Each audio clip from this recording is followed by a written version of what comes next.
You going to sit there playing on your mobile, or are you going to play some Red Dead? I'm waiting for you to tell me it's okay to say. Hello everybody and welcome to Redhead Adventures here on Off the Shelf Reviews. I am Iain Buckingham and I'm joined by my wonderful wife, Linda Buckingham. It is the 27th of May, approximately 6 p.m. here in the UK. We're a minute early.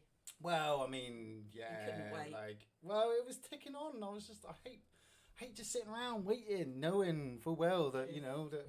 Yeah, cheers. Ching ching. Got my tea, so I'm drinking tea at the moment. But it's 6 o'clock now. We're adjusting in. People are probably just scrabbling onto their phones. See, there's Chris. Hey, Chris, how you doing? I just put in Discord. I gave a 10-minute warning 10 minutes ago. Oh, nice. Yeah, I saw that Jay Hines had prepared himself to join us. Oh, What up, there's Josh? What up, Daydream Davey? I'm hoping the microphone's fine and you can hear us all and audio's all good. Obviously, I'm not playing. I'm not playing because I already did my challenges today. So I said to the wife, we really should stream, and she's been doing all of these side challenges for me in the evening. So the joypad's going to be in her hand. Oh dear. So she might get shot. Don't expect lots. Yeah, I mean, she really just does the work, really. She does just do the work. Oh, God, I'm getting work. As soon as I go to do something, I'm getting work. Bloody Well, they can wait. email. Yeah, and they can just wait. So, yeah, So I hope you're all okay in this. Did you not turn your phone on silent? No, of course I didn't.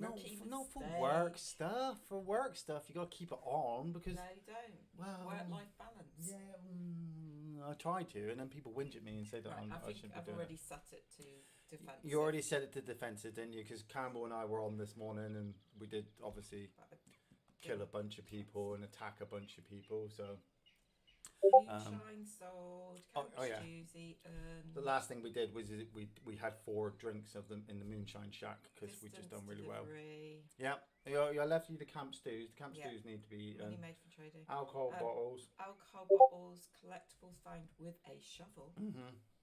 Lost jewellery found.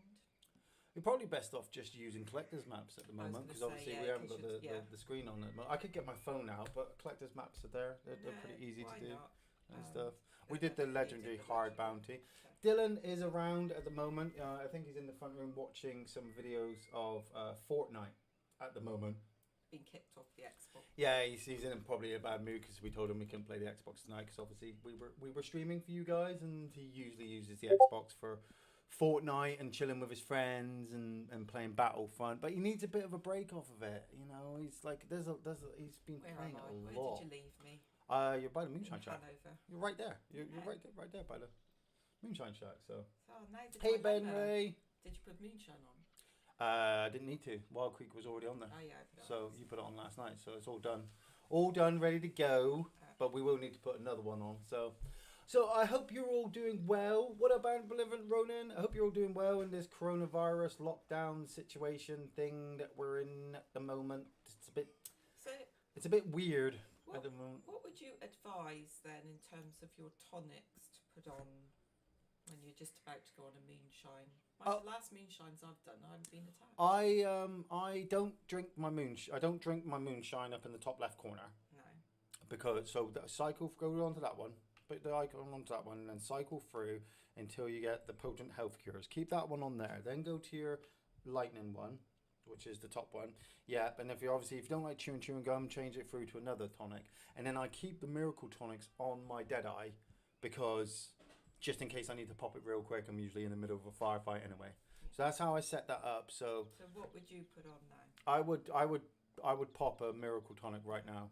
But I keep an eye on how many miracle tonics I do. So then I have to go to the post office and pick up some more. I did order a bunch. All that money's been coming in. We are check the challenge list. I'm going to show everybody. Obviously, I've been keeping the streak going because why not? What else am I going to do with my life?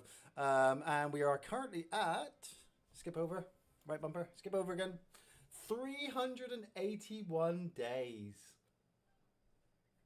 381 days. Why does it say that? Right at the bottom. See, current streak, 381 days. Oh yeah, down right at the bottom. Disturbing. 381 days. So, what up, Seagull King? What up, Jay Hines? What up? You give me a unit name. What up, Tarman? See, I can do all the hellos and waves at the moment because Obviously, she's playing, so you got to talk to me. You got to talk to this face. So yeah, so coronavirus, that's doing well at the moment, I suppose. I mean, we're. Well, the coronavirus is not doing so well. Oh yeah, because we're battling it. I suppose it's being killed off. So we're actually. It's not being killed off. It's just lacking people to spread to. But at the same time, as humans, Obviously, we survive by adapting, don't we? So. Obviously, I don't know how many people here like from our country and all that. So obviously in the news, the big thing is about. Oh yeah, well no, I was building up for it. Right. You do that. I do that. So off the shelf views. Are you guys still in lockdown? We are technically. I mean, you know, as it stands at the moment, anybody can do anything. Obviously, the Dominic Cummings, who was a Tory MP. No, he's not an MP. He's not actually an MP. Oh, he's a dickhead. I know he's a dickhead. Yeah, but no, he's the advisor. Oh, he's an advisor. To the Prime Minister. So he's a buddy. He's a work colleague at most, kind of. He's meant to advise. He decided to take a trip with his family. While his wife had coronavirus. Supposedly, I don't believe she did actually have coronavirus. I think he just wanted to get out of the fucking house. And he decided to. No, you're fine at the moment. You're fine. He decided to get out of the house and didn't think he'd be caught. And at the same time, probably thought that if he didn't get caught, or if he did get caught, he'd be able to swing the whole. I'm buddies with Boris Johnson, and so you can't really do anything. But the police have been taking such a toll at the moment, taking such a kicking with all those other dickheads who are going outside the house and going to a beach. Like I saw a video of some people who went to Kent Beach. And there was like a punch up. Oh yeah. Like a 15-man fight in the middle of a beach. And I just look at the video and I'm like, this is how the human race dies. Or at least those humans die about that, you know. That's I stay in. And occasionally go out if I need to, you know, like when his wife suggests that we go out for a walk. Yeah, like she says, like we need to go out for a walk, and I'm like. But in fairness, I've been really good recently about actually going out. He even voluntarily joined in, only a little bit, but joined in on a fitness non-mind. Somebody's not paying attention. She's trying to talk and drive a wagon at the same time. I was distracted by that, avoiding that person. Yeah, well, stick to the right. It's on the right side. I actually did some exercise recently because you know, between the beer and the biscuits and the chocolate. And the sitting around and watching TV, you know, you gain weight, don't you? You gain weight, and I'm not really somebody who really cares about how he looks. Really, I mean, when you got this kind of face, you don't really care how you look. But like you start to notice it, you know, when you're snoring at night and you realise that the weight is obviously having a problem with your breathing. So you have to actually do some sit-ups. You actually have to make yourself sweat. So obviously, I've been pushing myself to do more exercise. I'm just looking through the chat as well. What up, Daydreaming Davey? Look at that beautiful ginger mane. They're waving me past again. Yeah. Every time. Sometimes they do. Sometimes they don't. Every time I've been like lately. COVID-19 has been defeated here in Australia. Has it? How did you defeat it? Did you hold it down in the street and just beat it to death with sticks? Yeah. Like I think it's still there. Like I feel like it's always going to be in the back. It's always going to be in the background. You know, like the common cold, I suppose. Obviously, winter is going to be interesting to see how the cold air affects people. Like, will you be able to use that as an excuse? I'm sorry, I can't come in. I've got COVID-19. Oh, well, we'll see you in 2 weeks. Cheers, mate. I don't know how that one would work. I'm thinking of going to County Durham myself. Josh is looking to get out for a bit. Not to the castle. What's the castle he went to test his eyesight? Yeah, Bernard Castle. Yeah, he needed to test his eyesight to make sure it was safe to drive. This is why I don't lie. So he drives for 30 miles. Like, to lie, you have to come up with like some really deceptive bullshit to really get it past. You know, to really make people go, I kind of partially believe what you're saying there. And you go, yeah, even though you know it's a complete fabrication of the truth. You know? But I drove to a castle to check my eyesight. Like, I'm not the smartest person in the world. I'll openly, hands up, admit that. But shit, I could probably come up with something better than that. sir, why were you not at home and at some kind of castle? Look, officer, I had to get out the house because if I'm completely honest, I was going to kill my wife and probably beat my dog to death with my own son. So I figured if we all got in the car and went for a drive, then I could, get rid of that cabin fever. Okay, sir, thank you for telling us that, but no. So, you guys are quiet. Are we quiet? I mean, the microphone sounds fine. I did put it on a different setting at the moment. What setting did you put it on? I put it on the round one, so I don't know if the round one would actually change. I'm gonna. You can adjust. I'm gonna test it. I'm gonna change it to the other one. Look. I'm gonna try that. How's that, Dave? Is that fine? Is that better? I mean, everybody tell me if you notice any changes, and I'll adjust it while I'm here. So you have to take care of your mental health whilst following the rules. You do. Like, don't spit in anybody's face. Don't cough all over people. Don't lick things and then expect people to touch them. And then, just it boggles the mind. It really does boggle the mind. And I also feel like with social media at the moment, and the way that the world is, like, you really can't get away with anything. Like, even if you are part of a leftist group who believe that everybody else is peasants and that, the rich are the rich and the poor are the poor, nowadays the poor seem to have fucking their shit down, and the rich are really going to suffer from it. Obviously, a lot of people have seen the. Again, she crashed again. Second time. We've been like recording for about 11. You're gonna get killed. And she murdered a man in cold blood. That's my girl. As you do. As you do. You crash into somebody, and because they crash into you, they crash you. I'm sorry. Much better sound. Awesome. Okay. Oh, I did change it because you got two moments for the microphone. I'll do it properly now. I'll stop. Yeah, and what? And then I was checking. It was because you got the repeater down there, and I'm used to the repeater being back up here. Yeah. I changed my weapons rack. You always got. I tell you, you got to check the weapons before you leave the house. God. Very annoying. Evening, Iain and Linda. Evening, chat. Oh yeah, there's Gary. What up, Gary? Fist bump. Oh, Gary, I'm bringing you something tomorrow. I finished it today. Oh my good God. I did. I finished it. I worked hard on it, and I'm really happy. Kind of happy with it. I mean. Baseline's done, basically. So, Dave's going to go out driving after a bottle of wine to see if I'm drunk. Dave, you can't drive. And in fairness, you probably drive a lot worse if you were drunk. So please, do not go out the side and try to drive while drunk, because you can't drive. I love the fact that drivers always tell other drivers that. Drivers always tell other drivers they can't drive. It's just the thing we're doing. Our government is a disaster. That's just your friends. Yeah, my friends are all thinking. I did get Andy a good one though. My friend Andy made a joke a couple of days ago about, oh yeah, Iain, you're a terrible driver, and I went, well, which one of us has got a parking ticket? No, he was going on about speed, about us being slow drivers. Oh yeah. I said to him, which one of us has got a speeding ticket?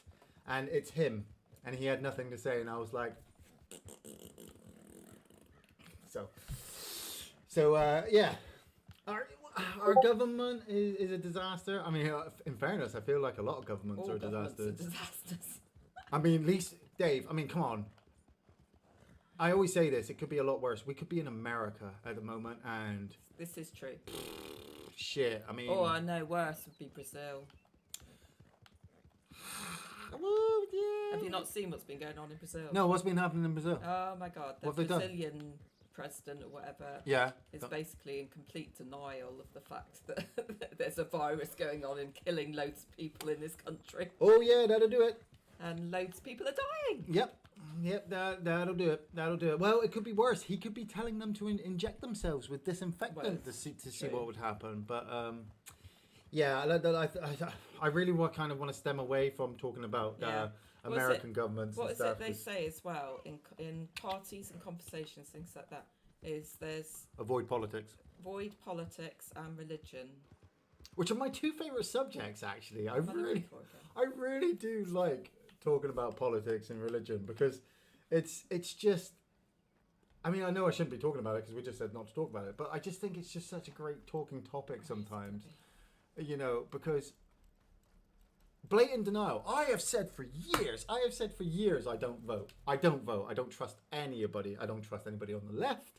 I don't trust anybody on the right. He did vote once. I voted once, and that was for the Liberal Democrats. Because I thought if anybody had a good idea, they did. And guess what? The Liberal Democrats handed power to the Conservatives. So that was a complete waste of my vote. But I don't trust any of them. And then you watch all this stuff happen. And I did say at the start of the lockdown, I did say at the start of the coronavirus lockdown that, you know, like Boris Johnson could come out looking really, really good if he worked in a particularly good way, but he hasn't. He's fucked it up like massively, and then you look at Donald. But actually want to eat that. Then, in fairness, though, I do then look at Donald Trump, and I'm like, wow, my life could be a heck of a lot worse. But you know, just gonna go back to the moon shack and put on some more. Yeah, before we drive off. Before I go anywhere else. I mean, I saw the thing that Dave's written there, which jealous of New Zealand with Campbell. But in fairness, I mean, Campbell's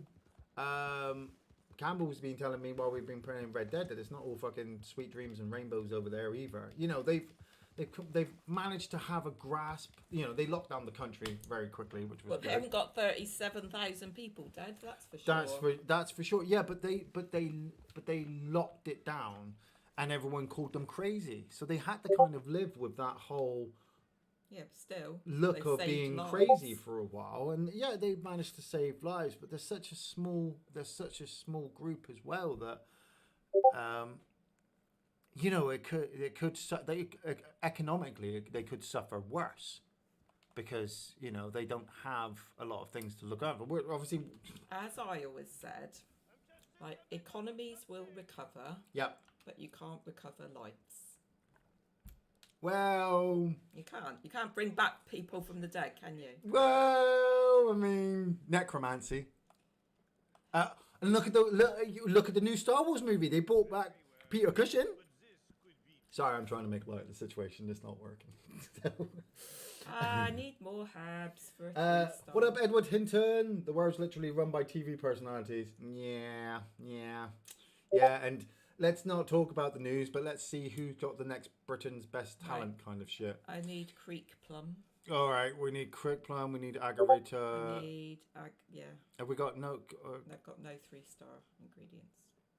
Well then you. Put on a 2-star. What's for Poison Poppy? Go down Poison Poppy. No, you can't even check him at the moment, can you?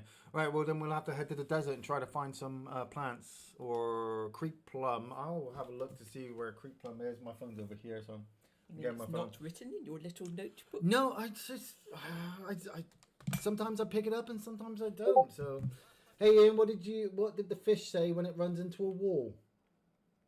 Damn. Ha. I see what you did there, Axel Shadow. So I see what you did there.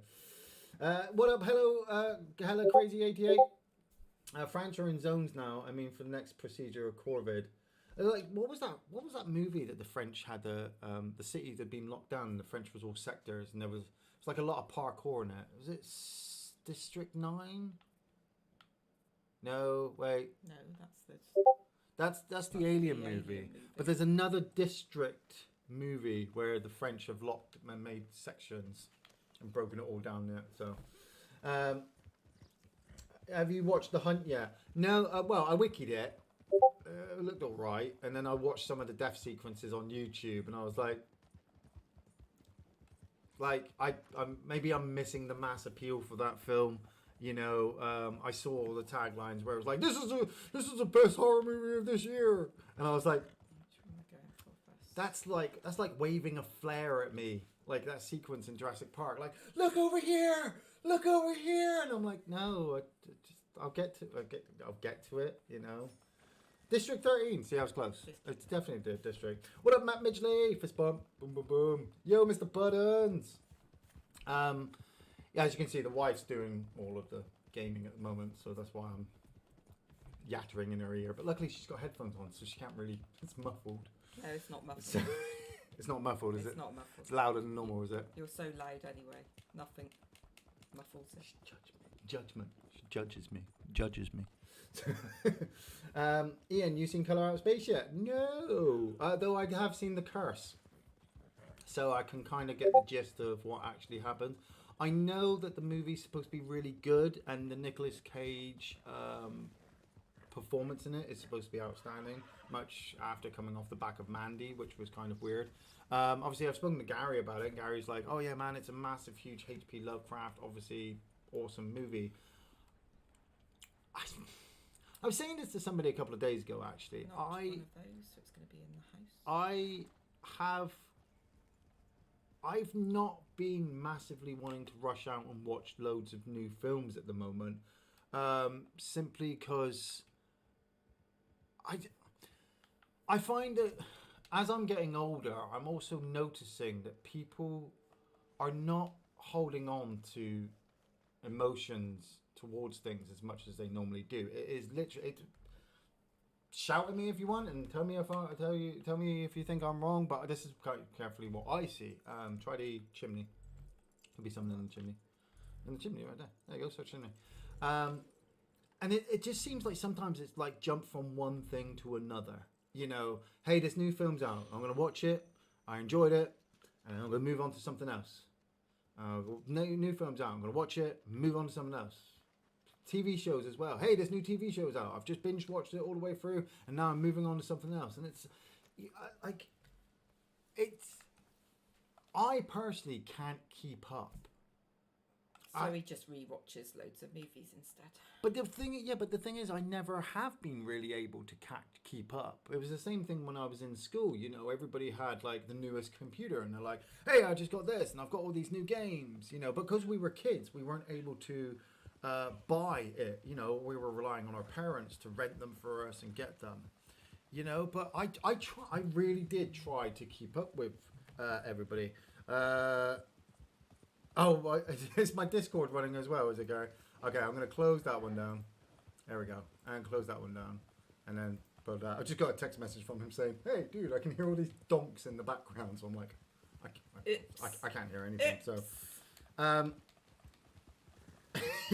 mute it or turn it off. I've turned it off. It's all gone. Text me, Gary. Warn me if there's anything else, and then I'll keep you up. That's what happens. He hasn't streamed in so long. Technical issues. It's off the shelf reviews. Technical issues. That's what we do. What up, Stuart Schaefer? But maybe I've noticed it a lot more now that I'm older. To see, he just veered towards me. Then I was trying to avoid him. Which side of the road did the Americans drive on? The other side. The right. So he was veering to the right to get out your way, and you cut into the left. I'm British. But you're not in Britain at the moment. Well, medieval Red Dead Adventure would be cool. Yeah, so I haven't been able to really keep up like that. I suppose this is why I feel comfortable just kind of rewatching the same stuff. Because it's stuff that I enjoy, and every now and again a new thing will come out, and I'm like, I have to see that. I have to. But we've said this before. There just seems to be a lot of rehashes, remakes, and there's nothing at the moment that's just grabbing me by the testicles and going, "You gotta watch this." I mean, even Colour Out of Space. I know Colour Out of Space. To some people it's really good. But I saw The Curse. Ooh, hit the microphone. Sorry. I saw The Curse, so I understand the concept of this creature, this alien thing crashing to the ground. Infecting this. Oh, there's a player over there. He's dealing with. Oh, you're in defensive enemy. You're fine. He's rescuing that person. He's rescuing someone. Somebody's rescuing that person, but he's got to get rid of that. He's going to leave that deer pelt, so you could take that to Chris. No, I'm not. He's going to have to leave it. He can't take the person with him with that thing on his back. That's what I'm saying. He's going to have to leave it. Yeah, so I always have trouble keeping up, and then I'm watching stuff, and this is what people say. Why do you wiki stuff? And it's like, because a lot of people I know, Gary, I'm looking at you. They jump from stuff to stuff to stuff, and so I want to talk to them about it, and the best way I can talk to them about it is I wiki it, and then as soon as I wiki it, I see it in my mind's eye, and I'm like, I'll wait for it to come out on DVD. And then, because we live in a digital age. Sorry, I'm trying to keep my fingers in the camera, but because this is weird. Because we live in a digital age. You're in the it's probably around by those rocks. In the middle of the... No, because you won't be able to swim. It's probably on the other side of those rocks. Nobody owns anything anymore. Everything's digital. Everybody's like, oh, did you watch that thing on Netflix? It's like, no. And it's like, oh, well. You're like, oh, can I borrow it? Nope, can't borrow it. And you're just like, yeah, everything's downloadable. Everything's streamed. Everything's binged. Everything's done, over and done with. And then you just move on to the next thing. And I'm just like, okay, I'll get to it in my own time. And I'll enjoy it in my own time. And then just wait for the next thing. I suppose it's always worked for me. I'm going to ride round to the other side. Oh, ducks. You missed the ducks. Like, I try to keep up on stuff. I remember when me and Gary were, like, instantly there to watch Prometheus and Alien Covenant, and that was awkward. That was not fun, so... originality is dead. Everything is remake nowadays. See, yeah, and maybe it's because I already know what's going to happen, because I've already seen the originals. That's why I'm not so much fussed to rush about. What up, Johnny Kikaz? What about a Guy Ritchie Argon?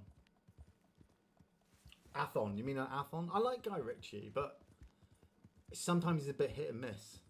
Like, I like Snatch over Lock, Stock and Two Smoking Barrels. Lock, Stock and Two Smoking Barrels is good, but I prefer Snatch over it. Because it does just seem a lot more funnier. Revolver was really difficult to get through. Like, I don't even know if I still fully understand the concept of Revolver, and I've seen Revolver like 3 times.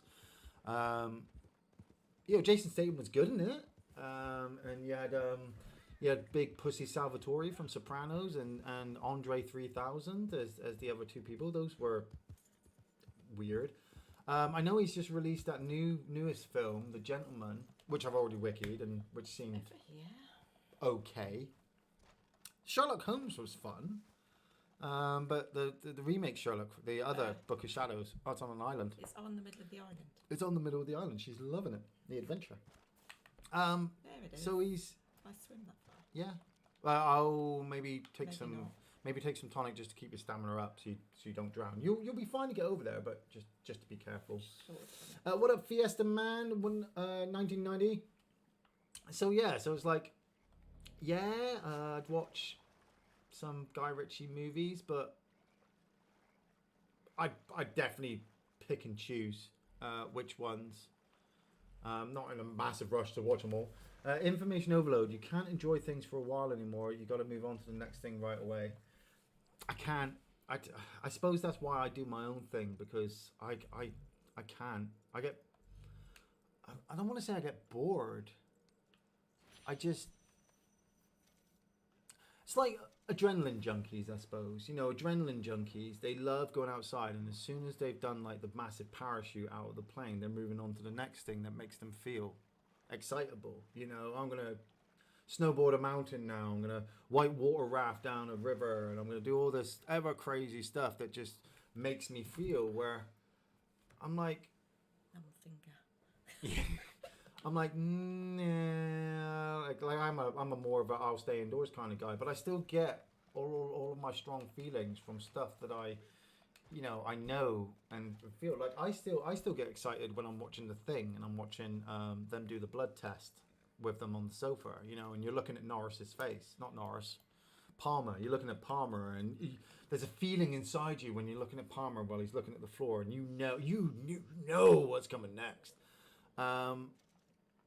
Where like new films, a lot of new films, people say you got to watch this, and I'm like, oh, okay, but I don't feel it. I don't feel the reason why I need to watch it. The person's telling me to watch it, but it's not got me yet. So I wait and just do my stuff. So what up, Mr. Buttons? Fist bump. I hope I said everybody to hello to everybody, and fist bump you as you come in, because obviously I've been waffling on for almost 30 minutes about nothing, really. But I'm nearly at the end of I hate it when stuff. Nearly at the end of my book. You've been reading Ash by James Herbert. I didn't realise this is how out of touch I've been, like with. Keep your eyes on the horse, dear, because you can't drive. I've stopped. Oh, right, okay. How out of touch I've been with not having read for quite a while. Yeah. Is I didn't realise it was his last novel. Oh. Because he died in 2013. I did not know that. Which was all about. I'm sure there must be some conspirators out there because he was only 69, and he died peacefully in his sleep. Apparently, no. Stephen King killed him. They haven't said any cause of death, but what? No. You see, go on. If you got right on I can. Keep my eyes on the He road. tells me off for like.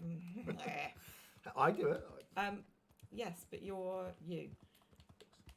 She meant to say awesome. That's what she meant to say. She meant to say awesome. So. Anyway, yeah, the story of Ash. A lot of the background is about kind of like Ash is one of his characters that he's had in a couple of books. Okay, yeah. He's a parapsychologist. Yeah. And he's been kind of contracted to go and check out this whether this castle's being haunted or not. Okay, up in Scotland. Yeah. And discovers that this castle's basically owned by this secret society.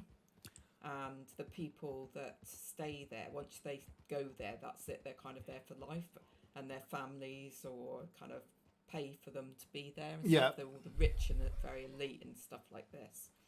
So, but it's all like there's potential there. Like some of the stuff like he talks about, like is kind of he draws on real people and things like that. Yeah.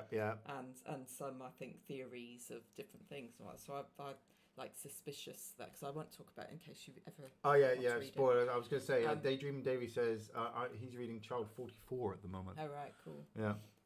So it's very like I wonder if he'd got too close to reality, to the truth, and somebody read it. Somebody actually Well, I mean, I wouldn't put it past. I mean, people have been killed for less. And dealt with for more. But I mean, you've been waiting to read that book for you got it like 2 years ago, didn't you? Longer than that. No, it must have been a while ago. And then I said to you, obviously, you started reading it, and then you just dropped it. It's because she got a mobile phone and she could play all of her games on a mobile phone. No, it's because of work, being a teacher. Work, yeah. That put me off reading because I have to read them. Oh, I suppose that is true. I mean, because you've been off so much. I don't know how to get up there. Yeah, you have to go round the mountain. Because you've had so much time off. I mean, last 3 days you've been just sat out in the garden in the sun, in a chair just reading. I kind of feel like I should do that, but I'm waiting to get my new Horus Heresy book, and Amazon's been really terrible because all of my books are in the small format. And Games Workshop thought it was a great idea to just release them all in the big formats, and so you have to wait 6 months for the next book. And I'm waiting for my next Horus Heresy book so I can carry on with that story. No, you're gonna have to climb up the stones and work your way around. There's a little path. There's a path like right there. I mean, it's good. I mean, Games Workshop just dropped a load of new stuff that they're probably planning on doing, especially with the Ultramarines and the Necrons. So there's going to have a load new books coming. And I think they're probably coming to the end of the Horus Heresy series soon, so that will be all tidied up. That'll be nice. Johnny Kikaz, with the lockdown, I've been watching 80s stuff, all nostalgic. Bill and Ted, Beverly Hills Cop, Porky's. I went a bit 80s last night, actually. We watched Star Trek Wrath of Khan. Need to get any oregano? Yeah, no, we need a much. If it doesn't say eat, then we need it, because we definitely need to pick it up. Watched Star Trek Wrath of Khan last night, because we're starting the Star Trek series again. I wanted to watch them again. I know I should be watching Color Out of Space, but come on. Like, Star Trek. Do I ever watch Star Trek? At least it's got a continuing story, it doesn't just end with Nicolas Cage going, but as soon as, you wanted to watch Search for Spock, and I said no, because it was too late, because it was like 9 o'clock. Too late. Well, it was too late to start a Star Trek movie. It was 2 hours long. I fell asleep watching motion picture at 8 o'clock in the evening. But I went and watched Alien straight after. I haven't watched it in a while. Obviously, it's one of those films that obviously you don't need to watch because it's so ingrained in your head. But because I've been plugging my headphones into my TV in the front room, and getting all that big surround sound, like I hadn't watched Aliens in it. And there was one part. It was so awesome. I'm a bit baffled here. I've no idea where this thing What is. are you looking for? Look for a cave. I'm looking for an arrow. Right, so the arrowhead's going to be in the ground. Look for a cave. But me ticky thing's not ticking. Okay, so then if it's not around here, then move around the outside of the circle. This is the edge of the cave, the mountain. So move. Okay, so if it's not here, then move to another area. It's obvious, right? Metal detector. You need to wait for it to tick. Was it? Why did you go up here if it wasn't ticking? Because I thought it was up here. Because I wasn't. Do you want to know something that's really funny, guys? You know what's really? I had Dylan sat next to me about 2 hours ago while I was working on stuff for the show, and he was playing Streets of Rage, and it was honestly exactly the same. Like, why is it not just handed it straight to me? Why do I have to work for it? You have to work for it. And I'm like, because you have to. But yeah, no, I'm talking about aliens. Sorry. The Marines were all getting ready. You know, looks like he doesn't like the cornbread either. Or the lieutenant's too good to sit with us grunts. And they're getting themselves ready. They're arming themselves up. The APC's pulling into the dropship. And I was lying there on the beanbags in the front room just chilling with the headphones on. And I kind of just laid back and closed my eyes and replayed the film in my head with all the audio. It was awesome. Yeah, it was awesome. I think I may have partially fallen asleep after they crashed the dropship because I was so chilled and knew nothing was going to happen for like half an hour. You know, they were going to set up all these defense turrets and stuff, and nothing. It was all going to just fail them. But I did wake up at the end. You know, as they were escaping from the aliens and they're trying to rescue Newt, and Ripley fighting like people tell me I should be watching more and more films nowadays, and I know I should because storylines and special effects and all that kind of stuff gets better. But I'm going to go on about Justice League in a minute, so prepare for that one. But there is just something about films in the past that just kind of piss all over new films. I'm really sorry if I get a bit too offensive, but Ripley in the power loader suit fighting that alien queen is like, Endgame is good, like Avengers is good, but the fight sequence between the alien queen and Ripley on the Sulaco, I think, is actually better than both fight sequences in the Avenger movies. Maybe it's me, maybe it's too much CGI. I'm gonna give up on this. Maybe I'm getting old. You're not leaving that section until you get done. I've walked around it. I'll ban you from the game if you. And the thingy's not ticking. I'm not getting any vibration. There's no sparkly bits. Okay, well, are you sure there's no cave around there? Are you sure there's no cave I've looked. or the mountain? I've been around it. See, this is the problem I have, because I know the moment I take the joypad off of Linda and go looking for it, I'm going to find it like that. And she'll go, that wasn't there just a minute ago. What up, Nathan Smith? Yeah, like the alien sequence, like just watching Aliens last night, it was just looking so glorious. And it's like I was sat in the front room just a minute ago before we came in to start streaming, and I was watching A Night to Remember on Film 4, you know, and that's what, 19 what did we say, 1958, I think it was, black and white, you know. Telling the story of the Titanic. She's going on her phone at the moment, so she's going to cheat. So I'm going to keep running around while she's doing it. I'll probably find it as well. And it's just, you can do so much with less special effects, actually, which is just so great. And maybe, like I said, going back to Color Out of Space, I have to see the acting for it. But if they try to overdo it with the special effects and the color and stuff like that, I may get deterred off. I really may do. Yeah, you definitely there's nothing vibrating around here, is there? See? Well, I didn't think you were crazy. I just didn't think you had gone far enough. Oh, I'm flying on the mountain. Maybe that's why I much prefer Lord of the Rings trilogy over the Hobbit trilogy as well. Like, you can see the work and love. I'm sliding down the hill. The work and love that went into the Lord of the Rings series that made it less CGI. Where are we? We are in Grizzlies East. Grizzlies West? Grizzlies East. Grizzlies East. Grizzlies East. So she's checking the map. This is what she does. She has to cheat to get it to work. He showed me how to do I this. showed her how to cheat. So, have you played What Are Backs of Shadow? Have you played Soma, a horror game where the last of mankind is in an underwater facility controlled by artificial intelligence with one objective: to keep humans alive, no matter what the cost? No, I haven't played it yet, but my God, like. No, this is interesting. What? Because according to this, Yeah. there is nothing here. Well, the collector's map says there is. The collector's map's lying. No, maybe. Maybe. Because that one's there, look. Okay, well, go get the other one then. Yeah, but it doesn't let you open up another collector's map. Well, then you'll have to do a story mission and then come back in and open it back up again. The hassle. It is a hassle. That's all right, I don't really need to use the collector's map now. I've got that. Yeah, she's got the map up and everything like that. Yeah, no, what I was saying, Soma. Yeah, I mean, never have humans controlled by an artificial intelligence because it will just do its own thing, and B, like, controlled by with one objective. You don't give an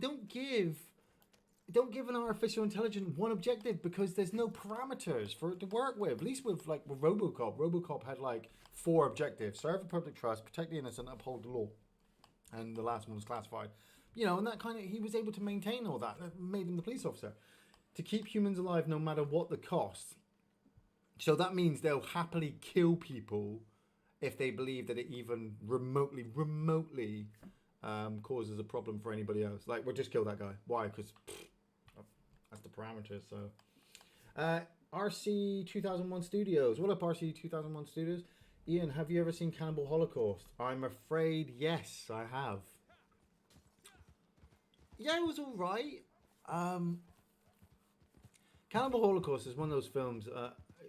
For its time, was great, but it was one of those let's shock the audience kind of movies. And you know, like wolves coming. Oh, no. Like sorry. Texas Chainsaw Massacre is noted as being absolutely terrifying and disturbing, and you know, one of the most violent movies ever made at the time. And it's got like 2 or 3 moments of blood, and the rest is all just camera trickery. Cannibal Holocaust, you know, is it Cannibal Holocaust where they kill the turtle on screen? Or is it Cannibal Ferox? I know you got the 2 Cannibal movies, haven't you? I've seen both of them, but it's like, which one of them's got the one where the girl gets the pole shoved up through her and out of her mouth? That's a great special effect, and every time I see it, I'm like, I'm really hoping that's not a real girl. But just the idea behind the film, like, you hate the main people, don't you? You hate the main people in there. You know, Dave wants me to talk about the wrong Missy in a minute, which I will. You know, you just hate the main characters in Cannibal Holocaust. Oh, we're going to go find out what happened to these people, and we really hope nothing bad happened to them. They went to the middle of the goddamn jungle and never came back. Something freaking bad happened to them, and I don't even need to watch the documentary to understand what it is. But at the end of the movie, I just didn't feel like I garnered anything from it, you know. Like, at least with Texas Chainsaw Massacre, I felt like I'd been part of like a universal moment in history watching this movie, which is supposed to be noted as the most violent movie ever made. Cannibal Holocaust, people just go. I got to do this song now. I've got the song playing in my head where you go, boo, boo, boo. That's Cannibal freaking Holocaust. Boo, boo, boo. There you go. You guys are going to have some nightmares now. I just saw Dave dropping a thing. Iain, talk about the Oscar-winning nominee, The Wrong Missy. Okay. It was better than Uncut Gems. That's for sure. That's because it didn't have Adam Sandler in it, which was great. Great. David Spade was good. I like David Spade. I always David. Yeah, because I always get confused. You got James Spader. I think it's James Spader, or is it David Spader? The guy who voiced Ultron, and in Sex, Lies, and Videotapes. Wasn't he also the guy from Stargate as well? That's on Monday. We'll go watch that. Yeah. I'll watch that. And James and the other guy. I always get mixed up. The other guy was obviously in Joe Dirt or Joe Dirt Hey, and I always liked that movie. I put it on DVD. And it's your very atypical. It's your very atypical movie where he is having trouble dating, and he meets this girl who's freaking insane. Like, the actress playing her was pretty funny in places, but it's basically your color by numbers kind of romantic comedy from the company that brings you any fucking Adam Sandler movie. And I don't even think I have to spoil it for you people. I think you already know what happens at the end. It all ends in bloodshed and gunfire, and an alien craft comes down and smashes. No, it doesn't. It doesn't really. They get together basically. How can you like Adam Sandler and hate easily his best film? Easy, Davey, easy. Because it was 2 hours and 15 minutes of watching this addicted piece of crap walk around, treat everybody like crap, and want to get away with it at the end. Like, what? No, just no. I got a torch. Where is the torch? It's the lanterns in your weapons. You want to go to weapons. Flick over to weapons. Flick over to weapons. Go down to your knife. Flick through. There you go. Is that it? No, that's an axe. But that's it. That's the lantern. Sorry. She did, Dave, she reminded me of Gina from 9-9. I did have to check it to see if it actually was that actress, but it wasn't. I did. The weird thing was, I recognised her from another Adam Sandler movie. Adam Sandler movie that had been on 2 days before, where him and Drew Barrymore were in another dating situation again. And this is why I have a problem. Another problem I have with Uncut Gems. Okay, if Adam Sandler actually just gave up doing comedy for like a year and did nothing but serious productions of films of real life people, like I won't deny that the people behind Uncut Gems, the people who directed Uncut Gems, did it well, and if it and somebody else said it to me, if it'd been another actor. Sorry for the blackness. Yeah, she's looking for something at the moment, so it's dark. If there had been another actor doing it, I'd probably really have enjoyed it. But because it was Sandler, and a lot of people keep saying, "Oh yeah, it's great because it's got Sandler in it." Bullshit. I call bullshit on it. If it is so great, I have to get Gary to watch it, so then he can tell me how amazing that film is, and then I will openly turn to people and say, "Well, I'm wrong again." But I know full well my friend is sat there looking at his computer right now, screaming, going, "No, Iain, no, you fucking asshole, why are you doing that to me?" Because I know he won't watch it. I don't care, it doesn't matter how serious he is in the film or how relatable it can be or anything like that. It's 2 hours and 15 minutes of watching a guy treat people like shit so that he can try to get what he wants. And I hate that. I hate that. I hate it in real life. I hate it watching it in films. If you're in a film where you're treating somebody like crap all the way through, how am I supposed to feel good for you? You got your pistol out, so you might fire off an explosive round. Be careful. Iain, have you seen a Serbian film? On YouTube, yes. Never want to watch it again. Next. People keep asking him this. Stop asking him. Game Center X. What up, Game Center? I liked Uncut Gems. Right, moving on from that one too. Adam Sandler is huge on Netflix. They said he had a higher rating than anything on Netflix, and they signed him to 5 more movies. That's not something to be proud about, is it? It's like, I honestly feel Netflix is like the bargain DVD bin that a lot of us go to, but a lot of us don't admit to buying our DVDs from. There are not many films on Netflix that I would actually say, wow, that's brilliant. Like I went to watch Robocop on there a couple of days ago because I fancied watching Robocop, and I thought, hey, Let's see if Robocop's on Netflix. Nope. Do you know what's on there? Do you know what movie they've got on there? Robocop 3. And I look at it and I'm like, out of all the freaking Robocop movies that you could have, like, they don't even have the remake on there anymore. I think they took that off because nobody was watching it. It's freaking Robocop freaking 3. Oh, get all those rats. We need all those rats. I want to do that. Yeah. Oh, she's tagging up. She's using it, did I? She's using it, did I? Won't let me tag it. There you go. No, you have to move it. You have to move it crap over. at this. Yeah. Oh, and then I then forget she to turns do off. that. Did I watch Rob? I did. I watched the first episode. Don't panic. Don't lock on. You then lock on with the.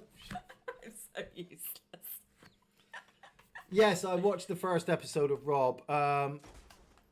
It was all right. It was. I don't know. Like, I haven't gone back and watched any more. Determined to get those blue. Yeah, great more. We need all that. We need all those small things. But it's like he's with his wife. It's actually his wife. Sorry, poor rats. Rob Schneider's wife in the show with him. And it seems like he's. You're not getting away. You know, we're seeing like the inside of his world where he's like, you know, he's still trying to be a comedian. He's still trying to be relevant and stuff like that. That's so funny. And it was nice watching him work with his wife. But I don't know. Maybe I need to watch episode 2 and 3 to see if I can really get back into it. Because the first episode I was like, that was funny, and then I just moved on because it didn't grab me.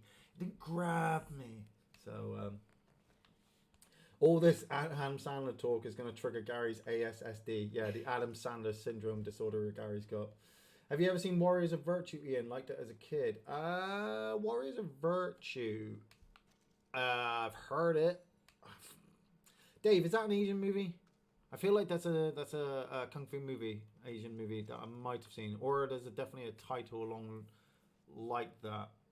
But off the top of my head, no, I can't remember it. But I'll probably look into. I should write these things down and wiki these things. You know, I got a piece of paper here, so I'm gonna write down with my pen. No, it's fine. Warriors of Virtue. I'm gonna wiki that later. If you want me to wiki anything else, then chuck it on the list and I'll wiki it all the shit. Netflix used to be good for horror, not anymore. Yeah. See, I think I got to a point now where Netflix is just too big. Maybe Netflix is good for TV stuff, but not so good, you know, horror movies, film-wise. I like Tarman 69 brought up. They have the Thing remake, which is good. I like the Thing remake, but I already have it on DVD. So whenever I see it on Netflix, I'm like, I'll just watch it on DVD. I'd rather just watch that and move on to something else. All this talk of Uncut Gems, I need to see it now. Do you recommend it, Iain? I do. You know what? If you want to watch it, watch it. I personally don't recommend it because I personally don't like sitting for 2 hours watching a guy, like I said, treat everybody like crap. And like, why is it called Uncut Gems? It's got because it's about massive uncut gems. No, it's not. Well, The gem disappears 30 minutes, 40 minutes into the film. We then still have to wait another hour and 20 minutes until it returns. And all we get is Adam Sandler going, I need it back. I need it back. I want to sell it. I need it back. I need it back. You know, like it even the movie even the movie even starts with them in Africa, you know, looking at this gem. Like it's the focal point, but it's not. The focal point is Adam Sandler's character's addiction to money and gambling and drugs and just being a complete arse to his family and his girlfriend and his friends and everybody else. Like, they should have just called it Ass. What's the movie about? Oh, it's Adam Sandler being an ass all the way through. Brilliant. I'd have totally fucking bought that. But it's not. It's called Uncut Gems. The Netflix description even, I think, if you look at, if I remember rightly from when I looked at it, even talks about Adam Sandler's character dealing with this gem. Mentions nothing about him being an addict or addicted to drugs and sex and assholes and next. Moving on. What up, Anne-Marie McDonald? I like The Collector. The bugs freaked me out, though. I haven't seen The Collector yet. I've heard a lot about it. It's a serial killer. You got The Collector and The Collection, which I think is the second one. About a serial killer who literally he breaks into people's houses and he murders like the whole family. And I think does he take somebody back to his own place? No, that's in the sequel. Somebody comes to his place and starts to move around. And The Collector, I think what's deterred me from watching The Collector is that it does seem like a poor man's Saw. And I don't mean that in a horrible way. It's just I really like Saw, and Saw took a lot of drama over the years because it was known as torture porn. You know, people are just getting tortured as gory as horror, but it wasn't. There was this whole backstory to Jigsaw. You know, the deepness of his character. You know, the explanation. He doesn't take any drugs in Uncut Gems. Yes, he does. He snorts coke, Dave.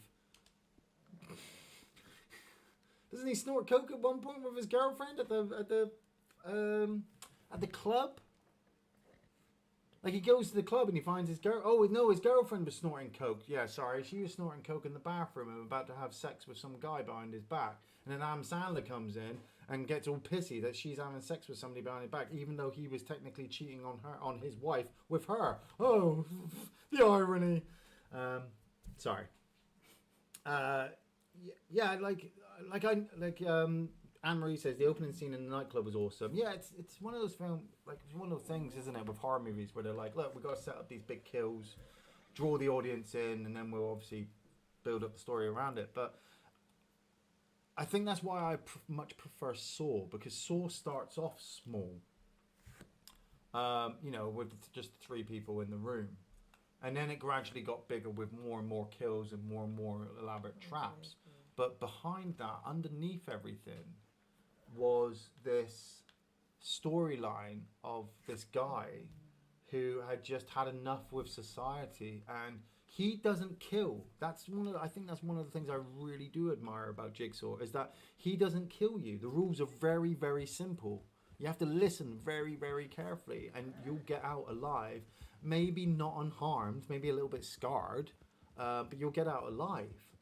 You know, there's that one Saw movie where by the end of it, there's not enough people to finish the last task because they fucked with everybody else halfway through. So a lot of them are, you know, doing a problem. Josh stopped Saw after 2. A lot of people did. I had this conversation with Gary at one point, and like many years ago, and I had a conversation with my friend Andy about this, and they were like, "Why are you still watching them?" I'm like, "You're missing like the background story that Tobin Bell has given us.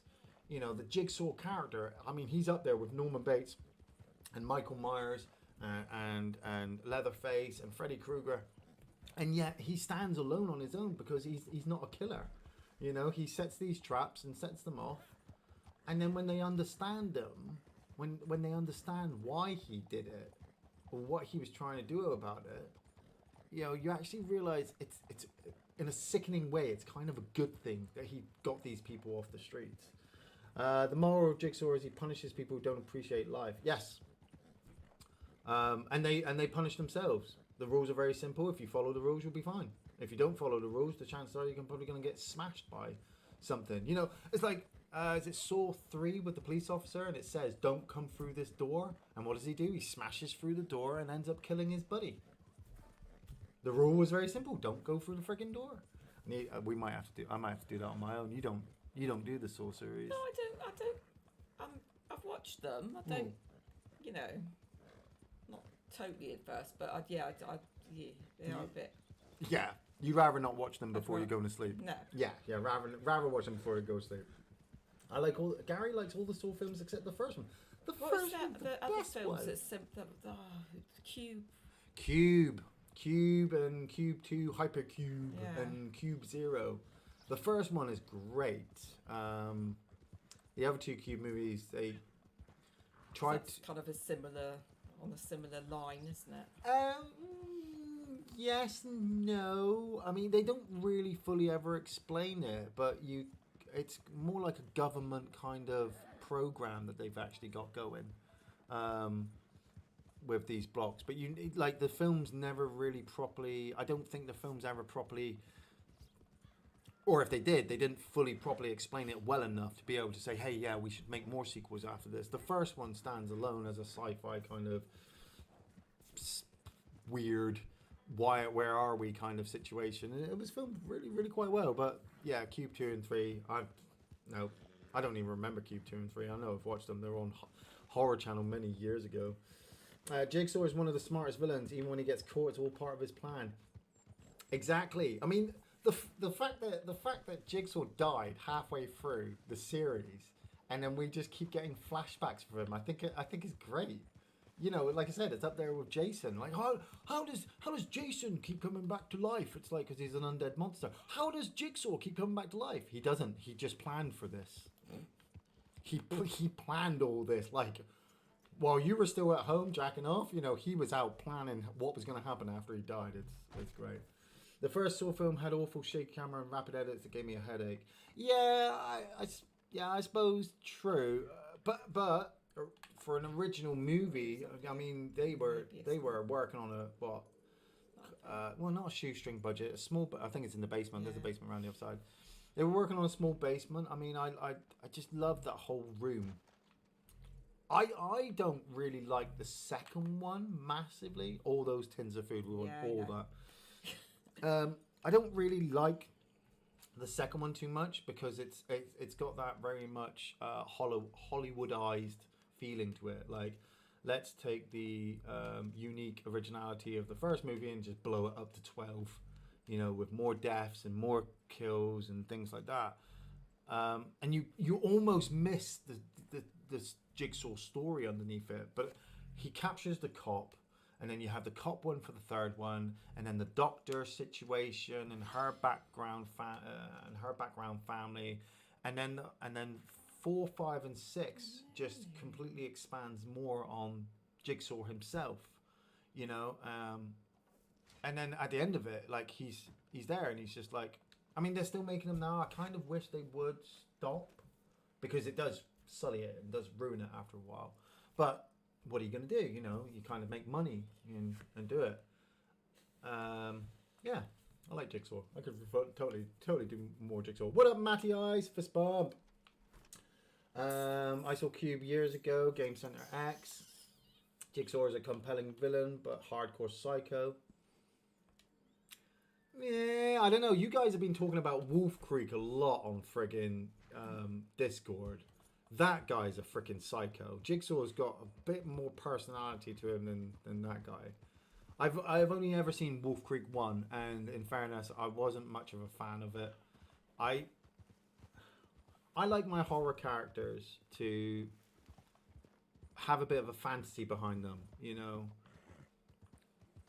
Don't get me wrong, I love horror movies, and it's not like I'm slating Wolf Creek and saying, no, don't ever watch it. It's just when you realize that like the main killer is actually based on a real guy, that's where I get worried I might go too far thinking about why he did it and what he was doing and what enjoyment he got out of it, and then I start realizing that I'm turning into freaking what's his face from I was going to say Hannibal, but it's not. I was going to say Red Dragon. That's right, Red Dragon. And Manhunter. You know, when you start looking through the eyes of the killer and start trying to work out why he did all this stuff and why he enjoys it. It's like, no. Oh, you got a person there. That looks like a cougar. That's a cougar to your right that's running off. It's running off. Yeah, leave it then. Oh, it's a bear. It could be a bear, actually. That it's probably person a black bear if it's running. That's black bear, probably. And, you know, the fact that there was this guy in Australia and people were going out and trying to enjoy some kind of holiday, and what is he doing? He's picking them up on the road and taking them back to his place and torturing them to death. Going to Annisburg. You know, and killing them. And I'm like, nope. 1, I don't want to ever watch it, and 2, I don't ever want to watch it if I ever expect to go travelling. It's better than Hostel, I suppose. Hostel 1 was shit. Don't like Hostel 1. So I've never watched the Hostel films. Yeah, no. Leatherface and Buffalo Bill are based on Ed Gein. Yeah, I know, but Leatherface and Buffalo Bill are So I'm just gonna do something. very they're not as realistic as Mick from Wolf Creek. You know, maybe it's just the way it's filmed as well. Maybe the way it's delivered. It just at the same time, like I'm a husband now, and I'm a father. So horror films, especially realistic, dramatic horror movies, really get me in the feels because I'm like, man, if that was me, I'd shove that machete so far up your peephole. I'd kill people. I would. Anybody comes near my family, I'd kill them. So, move on. Mick is a psycho too doesn't mean he can't be fun. No! Seagull King. Psychos are not supposed to be fun. You're not supposed to say, hey, he's wearing that person's face. That looks fun. No. Still haven't got him to watch Split. Nope. Or Glass. Nope. And I almost watched the beginning of the remake It last week. I was 4 beers in, and I was like, okay, I'm feeling a bit drunk. I think I can watch the beginning of the remake It. And I was priming for it, you know. I know, like, spoilers for those of you who haven't seen it, but I'm gonna spoil the beginning now. You know, obviously, Georgie has got his boat and it's going down the river, going down the side of the road, and it falls into the drain. And Pennywise is there. And from what I understand, I haven't personally seen it myself because imagery. But Georgie gets his arm ripped off and he's screaming in pain and rolling around, and obviously, you know, Pennywise takes him and eats him. And I just can't. Stranger to Ansbeck. I take it. No, you know, there's the yellow market on it, and I have to build myself up for it because obviously, like I said, being a parent, you know, some of those things just kind of make me feel uncomfortable. Same with a Serbian film, like. If ever anybody donates to the show and says this is the film you're watching, be prepared that I will fucking destroy that movie with a passion. I will personally take that film apart. You thought I was bad with Tekken. Tekken will look like a fucking masterpiece if I have to talk about a Serbian movie, and this is just my own personal feelings. This is why I talk about those things. But yeah, I was 4 beers in, and I almost watched the beginning of Stephen King, the It remake. For God's sake. And one of the things that deterred me from watching it was that it was on Netflix, and then right next to it was the Child's Play remake. And I was this close to watching the Child's Play remake, and I sat there for about 5-10 minutes contemplating, did I really want to watch a small boy get his arm ripped off and get over my fear of seeing children killed, or should I watch what appears to be a shitty Child's Play movie? I just couldn't decide, so I watched AEW wrestling instead and fell asleep. I suppose it's like if people... what up, Seed Hill Bruiser? Hey, Iain, what have I been missing? I've been destroying, like, Serbian film and Uncut Gems, which has been fun. I suppose it's also like... And I've been playing this game badly. Yeah, Linda's been playing. You've not been too bad. The game's glitching. She crashed a couple of times. I suppose my feelings towards these kind of horror movie tropes are... I suppose people can familiarize with if you have a pet, like if you have a dog or a cat, you know, and you've been with it for a number of years, and you've garnered this bond with this animal, and then you watch a film where somebody kills a cat or dog viciously in front of you, that it just make you feel uncomfortable, you know, and that's how I feel sometimes with some of these films, where I'm just like, like Kill List. I'm gonna bring up Kill List. Has anybody ever seen Kill List? It's a really good film that I think a lot of people should see if you haven't seen it. It's about an ex-army soldier who's looking for work, and his buddy gets him a job as, like, they're hitmen. I haven't actually watched it. I've wikied it, and wikiing it deterred me from watching it. And they're hitmen, and they're tasked to go around and kill certain targets. But there's a part in the film, like I said, I've wikied it, so I know that this part happens. There's a part in the film where the main guy has a confrontation, shall we say, a confrontation with his family, his wife, and his son, and just reading it made me uncomfortable. That I was like, nope, can't fucking watch it, can't watch it. Like I want to, like I really do, because the main actor in Kill List is a brilliant actor. He was in with Danny Dyer. He was in not Green Street. It was the other Football Factory.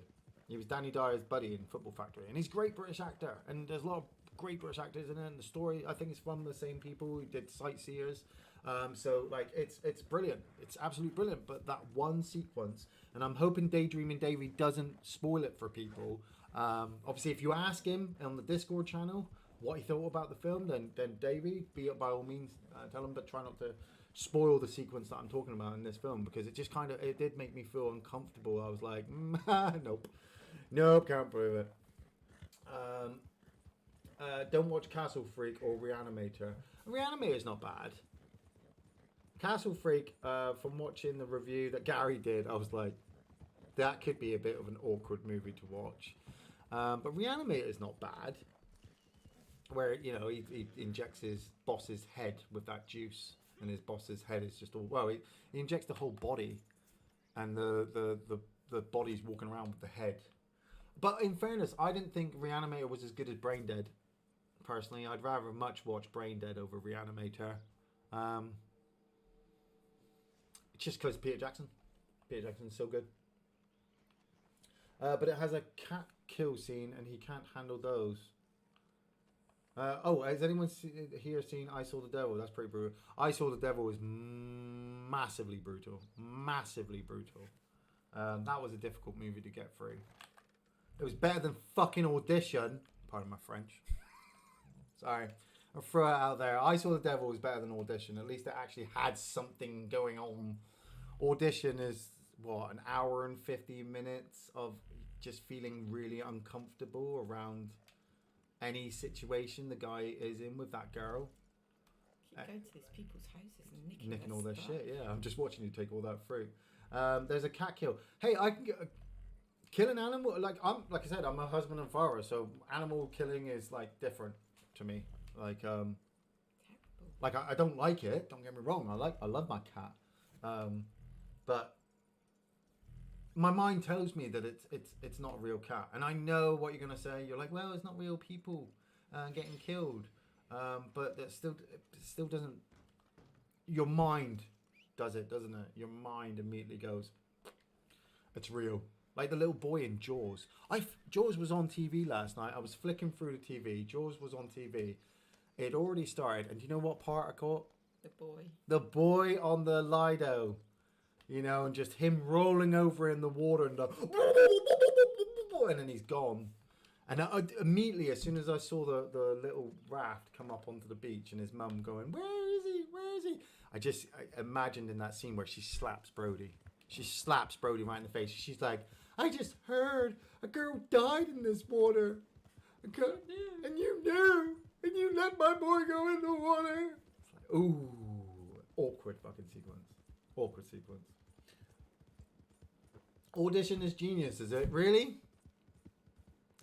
Uncomfortable genius. There are better Japanese, Asian horror movies than fucking Audition.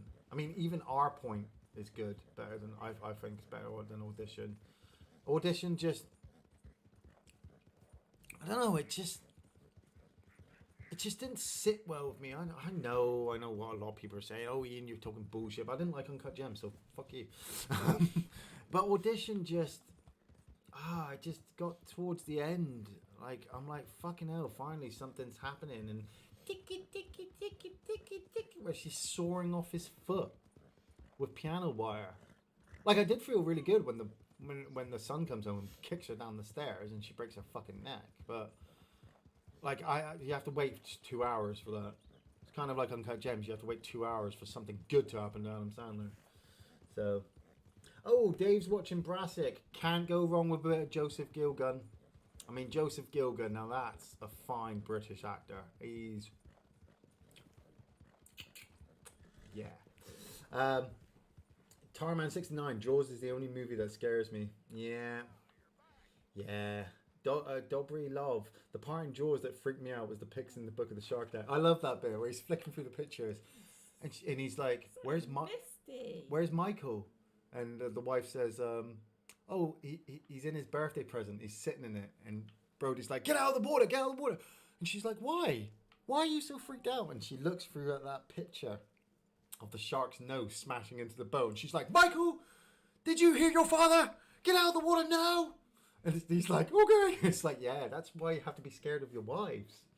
It's one thing to be scared of your dad telling you to get out of the water because there's a shark. Where's Cripps' table? Can't see. It's the butcher symbol on behind you.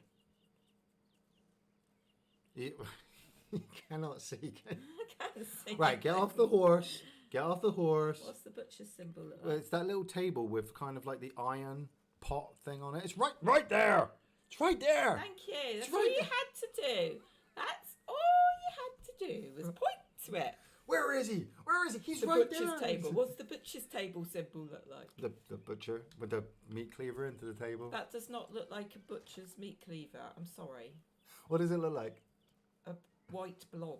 Oh, call in the wagon. I picked up some stuff today, so I already got that. So I love all of Mickey's films. I'm a huge fan of his. You should watch more of his movies. I've watched a number of his movies. Like Itchy the Killer is the first one that comes to my head. I think is Dave. Tell me if I'm wrong. If that's not Takeshi Miike. And I really liked. I was going through a phase of really liking all Asian cinema back in the day, and then I had to sit and listen to people badmouth Itchy the Killer to me because they were not fans of the series. So then I watched Itchy the Killer and I thought it was really good, but I couldn't say anything to anybody because at the time everybody fucking hated it. I thought it was fun. I thought it was over the top. I actually think it's a better movie than Audition. Did he also do Dead or Alive 1 and 2? Dave, did he do Dead or Alive as well? Because like I'd watched Dead or Alive 1 and 2. Dead or Alive 1 and 2 was great. The ending of Dead or Alive 1 is like... He only had 3 things on there. Yeah, but they were big things. they were pretty big things. Yeah, that was good. Like I did a lot of his movies, but I couldn't watch many of them over and over again because after a while, you just kind of get burnt out, and I'm like, I need to move to another country. Not literally, I need to, like if I'm watching a lot of Japanese movies, I need to move and then watch a lot of French movies, or then go and watch a lot of like American movies. I know American cinema is terrible, but I kind of do a whole world thing. I try not to stay in What, like... the Eagle Talons? Yes, just in case it comes up. The Cougar fans? Yes. Why, are you trying to give him more stuff? Yeah, I was just going through. Yeah. Well, go hunting. Go hunting for a bit.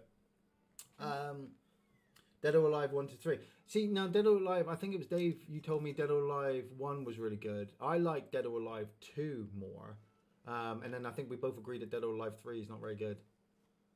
So, One Missed Call, Zebra Man, Phoenix Wright, Itchy the Killer, 13. I like 13 Assassins. Really like 13 Assassins. It's over the top as fuck, but it's really over the top. One Missed Call. One Missed Call I didn't watch. I was meant to be getting Plum Creek and stuff. Oh yeah, you can search for it.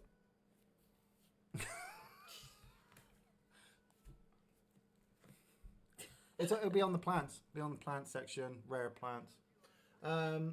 Yeah, I almost watched One Missed Call, but there was that massive phase, wasn't there, of those kinds of movies? You had like The Grudge, The Ring. What was that other one called? The Eye. You had The Eye come out. You had Dark Water. I know there's not all the same director, but it was kind of like a massive... We over here in the UK had a massive flood of Asian horror movies all coming out at once. Yeah, number 2 with The Wings. Yeah, I think that's... I haven't seen number 2 in a while, but I remember 2 being my favourite. And you telling me like I had to watch number 1 because the ending to number 1 was great. Yeah, there was just a lot of horror movies coming out, and I remember One Missed Call came out towards the end of I was getting bored with them at that point. Grudge was good. Freaky as the little boy in The Grudge where he's like I really liked Ring. Ring 1 was great. I absolutely loved it. And then The Eye, I was like, you know, like I saw The Eye come out, but I'd already seen the story before in John Carpenter's Body Bags with Mark Hamill being the baseball player, and he gets the eye from the killer. And so this whole story of, oh, they can see things through this eye, I was like, yay. And then you got one missed call, which is like, you get a phone call and then you die. It's Adam Sandler asking if you want to be in a freaking movie. Gozu is a Miike masterpiece. Now, Gozu... Can't find it. Gozu, I haven't seen Gozu in a number of years. I've seen it once. So you got the thing up on your phone. But, like, Gozu... Yeah, it's one of those movies that once you watch it the first time, you plan and not ever watching it again. Yeah, where is it? It's what are we looking for? We're looking for is it Plum Creek and Plum Creek. So I'm and for P. or something beginning with A. Amaretto. Right. Plum Creek locations. Red Dead Redemption. Red Dead 2 online. I did just see somebody's message there in the chat about the Undertaker documentary. Hell yes, I've been on that. I mean, the Undertaker documentary has just been absolutely brilliant. Like the most recent episode was him talking about the trip he did to Australia with D-Generation X. So it was Undertaker and Kane versus D-Generation X. And it was... the match itself was really awkward to watch. It really was. Because Triple H tore his pectoral muscle like within the first 10 minutes of the match. And so, sure, he can't do anything. He can't lift his arm. He's in an amount of pain, but they still have to keep the show going.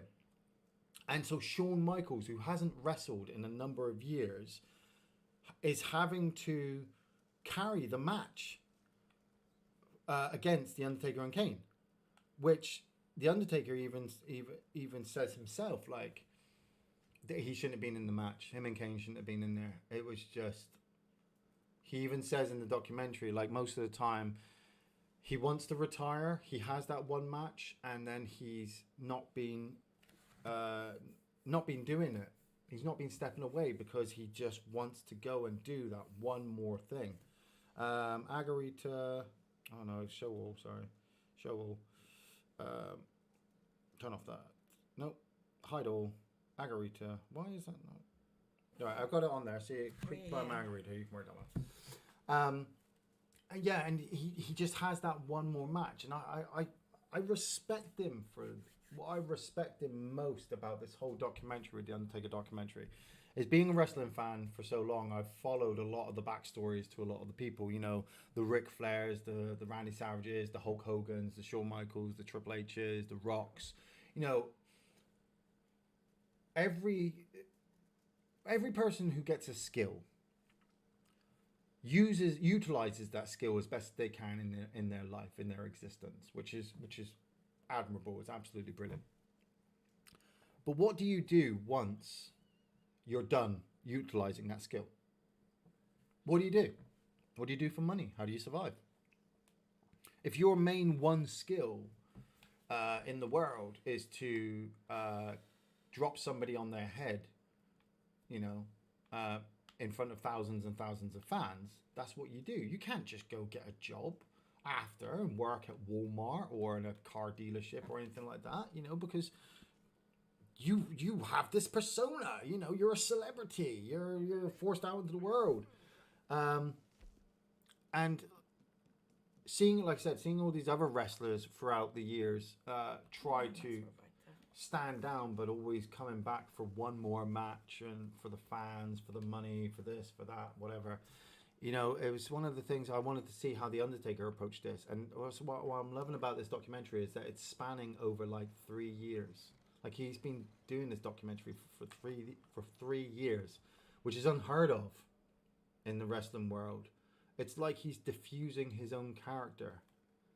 And I feel at the end of this documentary, it's just going to elevate him even more. He's going to be able to step away happily after he retires. Step away and just do whatever he needs to do.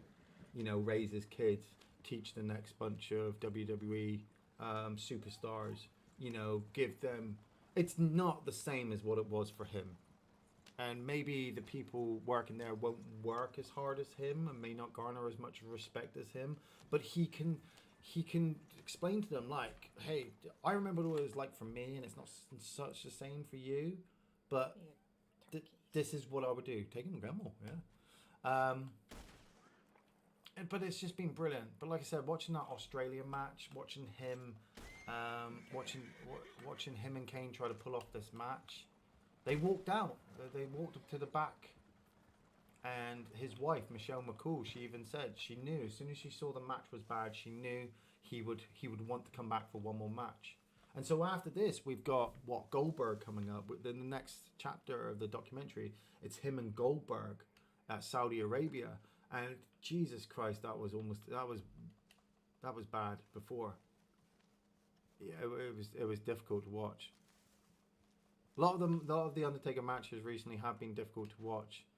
But watching it with this documentary, hearing him say about how he's pissed off, he can't move as fast, he can't do half the stuff, and all he wants to do is deliver for the fans. For us, well, for me. I don't know about the rest of you. So, what up, Having No Laugh?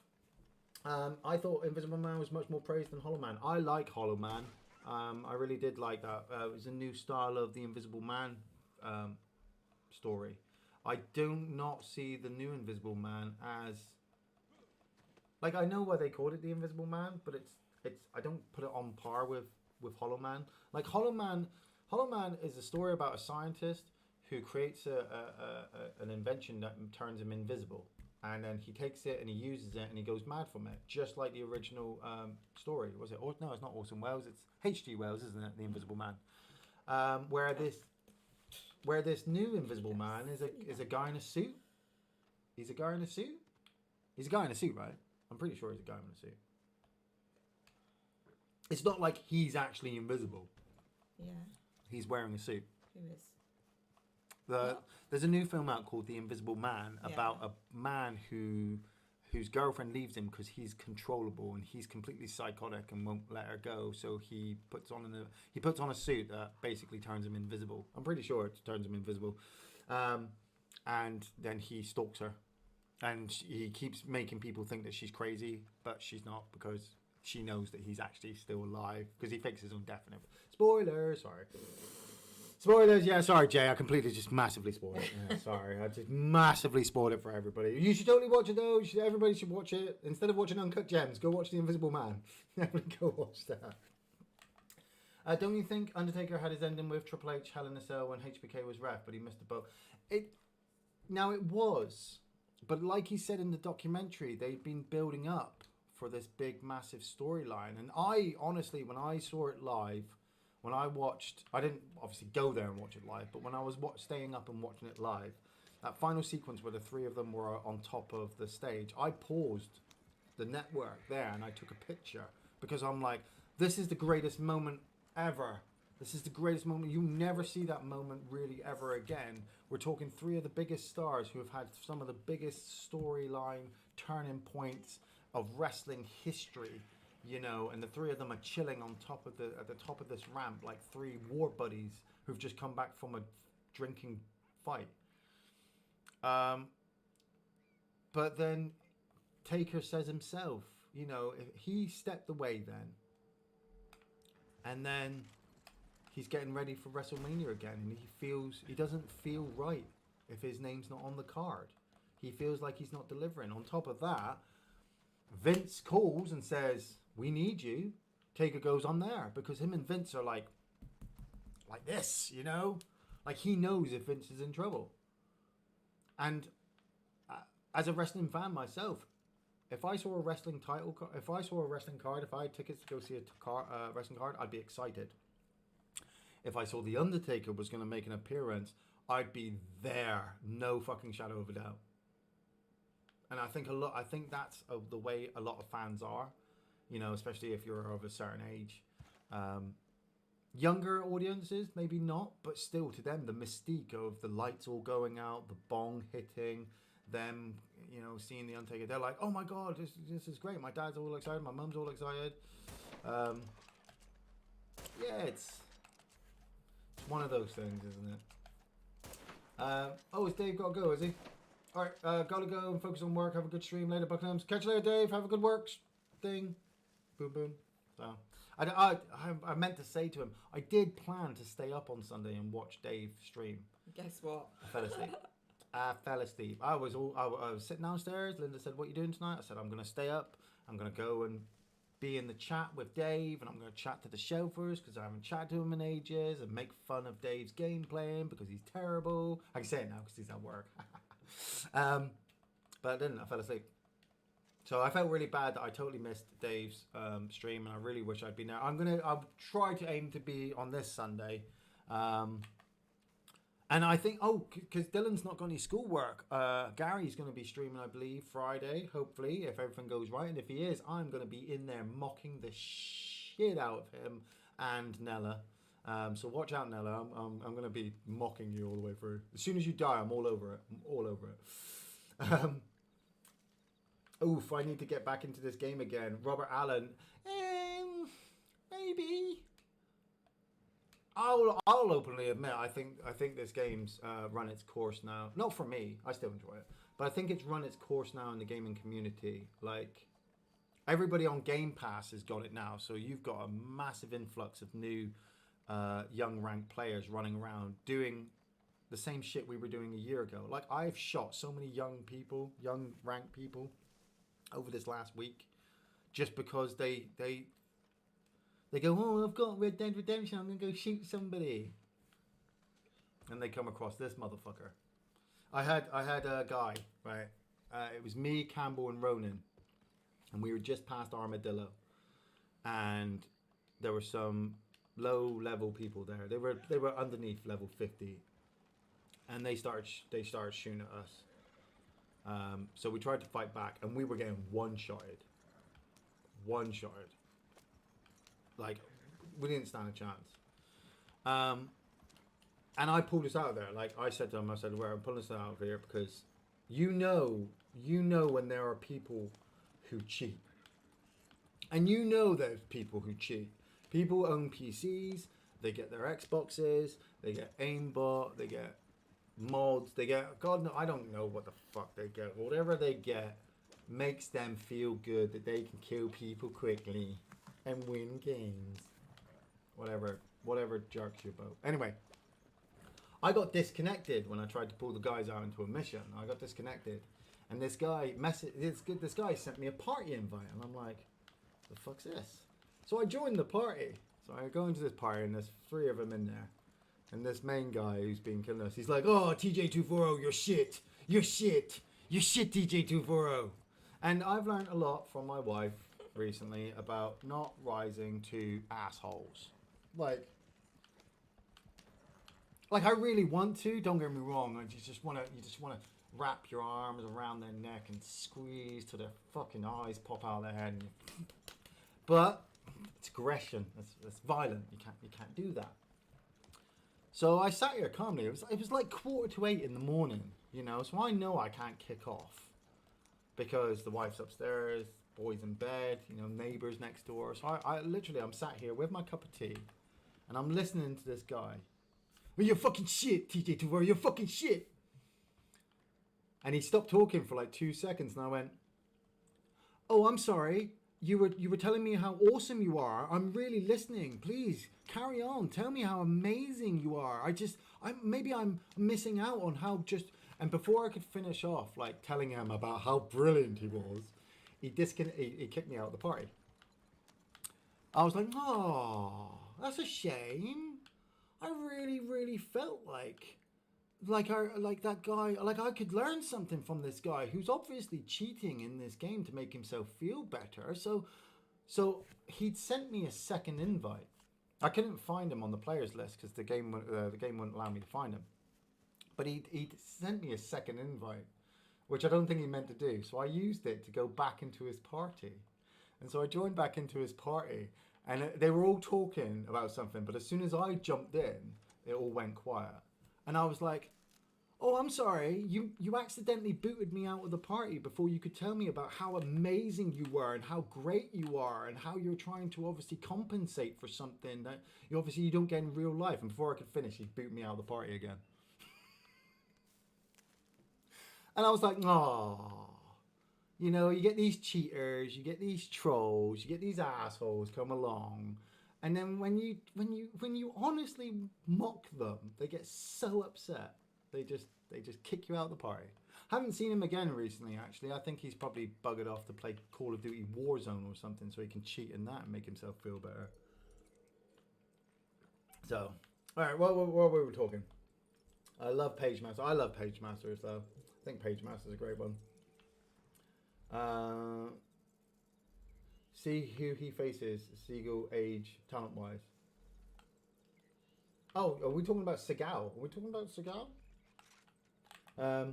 Avatar certainly got influence from that. I like Avatar. Avatar's good. Is that a plant behind you? Yeah. Yeah. That's creek plum, isn't it? Yep, creek plum. Tim Curry voices the villain in that one. Great movie. That's Fern Gully. Yeah, he voices the oil monster that takes over the machines trying to destroy the trees, isn't he? I do like Fern Gully. I like a lot of animations. Iain, do you believe ghosts that open up cabinets are just past tenants looking for their lost Tupperware? I want to say yes, but in my 40-odd years of being on this planet, I don't think I've ever encountered, personally myself, a spiritual incident, shall we say. Like, I've heard a lot of people say to me, like, you know, that they've seen something or felt uncomfortable with something or done something. But I haven't, and I've put myself in those positions a hell of a lot to get that happen. It just doesn't. No, it doesn't. I mean, since I've gotten older, ghosts have got lazier. Really, ghosts have got massive lazy. What does it mean when it's greyed out? It could be time. The time ones have little clocks on them. Oh, we'll click on it. So chocolate daisy, because you haven't got the chocolate daisy grade, you grade them all out. So oil monster was creepy as a kid. I did have another person. They sent me another person sent me a message through Red Dead. Like this person got pissed off. Right, I was in Valentine. One of the challenges I'd come on. One of the challenges was to go visit a shop in Valentine. So I did. Campbell and Ronan hadn't come on at that point, and I go into Valentine. I'm walking up the road. I see this guy riding his horse to me. Now I know I should be more paranoid, but I try to have a benefit of a doubt, shall we say, of certain players, because I don't want to think everybody's a fucking jerk. Sorry. God's sake, Reggie, I don't have your fucking ball. Sorry. What were you saying? Put me off. Oh, right. And this guy comes riding up, and I didn't have my gun ready, and he shoots me, bang, right in the face as soon as he comes round. I'm fucking pissed. So I come back in, I put myself into offensive mode. He's still in Valentine, running around. I walk up to him, pow, explosive round to the face. He spawns again, pow, I shot him again. Spawn again, pow, I shot him again. Ronan and Campbell ended up turning up, so I utilised them to hunt him down because I was so fucking pissed off at this guy. And he leaves. And then he messages me. And the message says like, you fucking noob, you're attacking a younger, a lower ranked person. I hope you feel good about yourself. You're so sad to do that stuff. And so I messaged him back and I'm like, dude, you shot me first. I just retaliated. It's not my fault. I have more firepower than you. And then I blocked all communication. But I was just like, what part of your brain thought that... An egg. That looks like an egg, yeah. Thought that giving me shit for killing you 7 times because you shot me once. You shot me first. Or it might not be an egg, it might be a card. That looks like alligators over there as well. It's like some online people just... How do I get across there? Jump? How do you jump? X. Oh, run and jump. Oh, running. Run and jump. Well, Campbell and I did have a bit of fun this morning in Valentine. There were these two people in there, and they had shot another guy as he'd come into town. And I knew I didn't want to get into trouble with these guys. But I was going to go get a beer at the bar. So I walk over to the bar, and the guy comes walking down Valentine's main street to me, and he's got his gun up, but I'm in defensive, so I know he can't hit me. But I'm taking no shit from new players at the moment. I literally just pulled out my explosive pistol and shot him dead right there in the middle of the street. So him and his posse leader come back to attack me and Campbell. And obviously you've been following the show. Me and Campbell are at pretty high levels, and we played a lot of people. So we're putting up a fight. And we ran them out of Valentine. They were trying to stick around, trying to fight us. But Campbell went into his slow and steady and he was a Terminator. They couldn't put him down. And I activated slow and slippery bastard, which means they couldn't hit me. And I was just running up and setting them on fire. And then sending them off. And they ran. They left the server. And me and Campbell were like, oh, it makes a freaking difference. May have seen something weird once. Was on patrol in the graveyard at 3:30 a.m. in winter. Possibly I was just imagining it. You do find a lot of the time that a lot of it is just your own mind, isn't it? People say, have you ever encountered anything spiritual, poltergeisty, ghosty, wise? Only when I was younger. But was it so... I mean, you say you had something when you were younger. Was it dark? Was it late at night? No. So we're talking... Window. And what was it? Like a ghost? Like something float across a room? No, just seeing something... It was in my grandparents' garden in their caravan. Like a figure. Was you sure it wasn't your grandparents? No. Right, okay. Just checking. You got to check these things. My sister had a weird thing happen to her once. Yeah? Yeah. And that was when she was in... she was living with her, and the boyfriend's mum had a really freaky... Face? No, freak. He was just there was something not right about him. He was a bit weird. And when you get bad vibes off someone? Oh, everybody. I get bad vibes off of everybody. But, so they... Did he have two things, actually.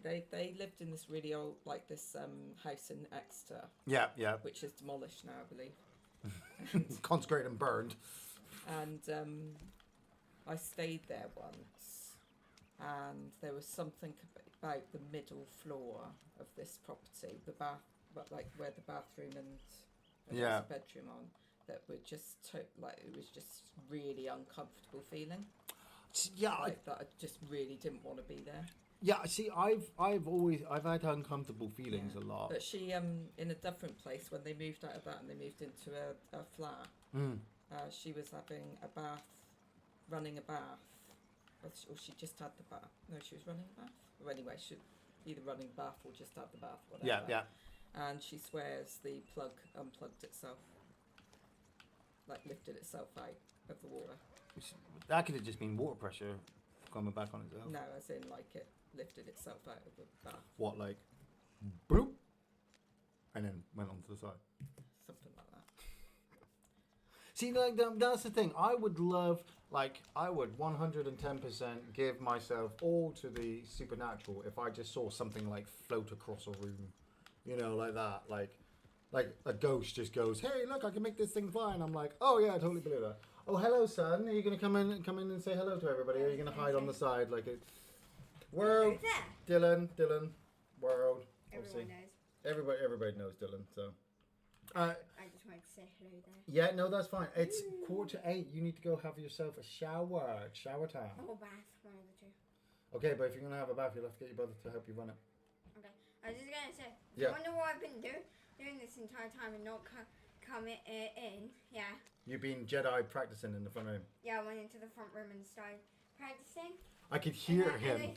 I started with this lightsaber and turned it so it was like this. Yeah. I feel like I'm better with it being upside down, so I can just do So, that. It takes years of training. Years of Hello, training. everybody, because everyone. They can't see the camera's like, yo, he's just waved to the chat, so like you could all see him. So, what up, Kenneth Neff? I've just seen Kenneth Neff come in. Boom.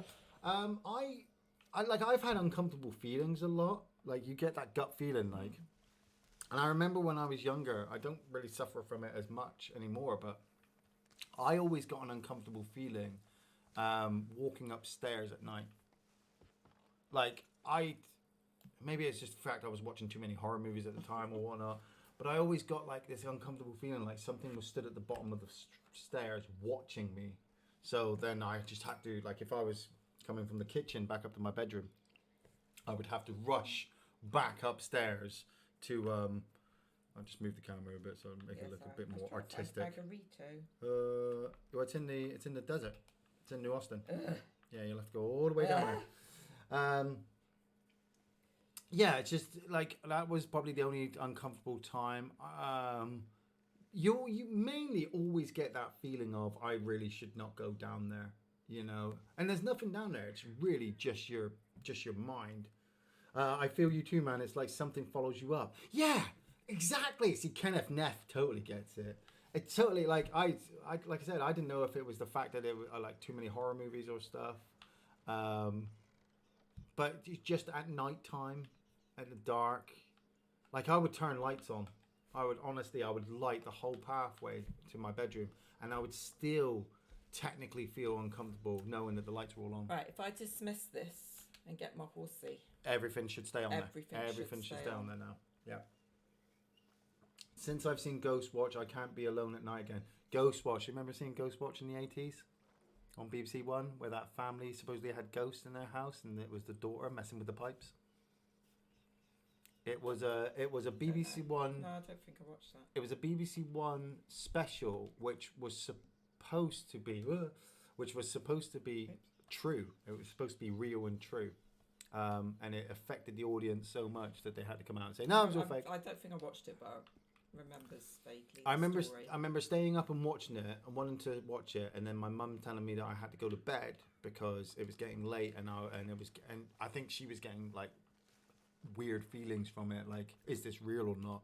But I remember the shot of the camera crew running up the stairs to investigate a noise, and the girl being there banging the pipes. And I was like, ah, shit, man, it's bullshit.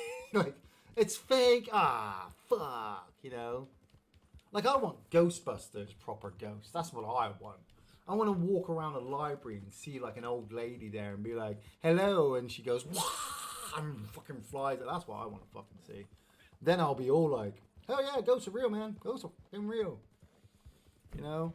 You don't even get good ghost pirate ships anymore. You know? Like, I'd expect to see the Titanic pull into New York at least once. Better late than never. Ghostbusters 2. Oh, sorry. I do apologise. Again? That was totally my fault. Alright, he's just killed... Danny's killed me horse. Yeah. Oh no, he hasn't killed Death, but he will kill you. He will kill you, dear, because he's got his gun out. Yeah, he can kill me. So whatever. This is why sometimes I just have to leave them in the room when they're doing stuff. I'm like, I can't watch them. I can't watch them. Axel Shadow. When I was a fat kid, I'd get so scared running up and downstairs, I'd keep falling, and my body would fall down the stairs like a limp noodle.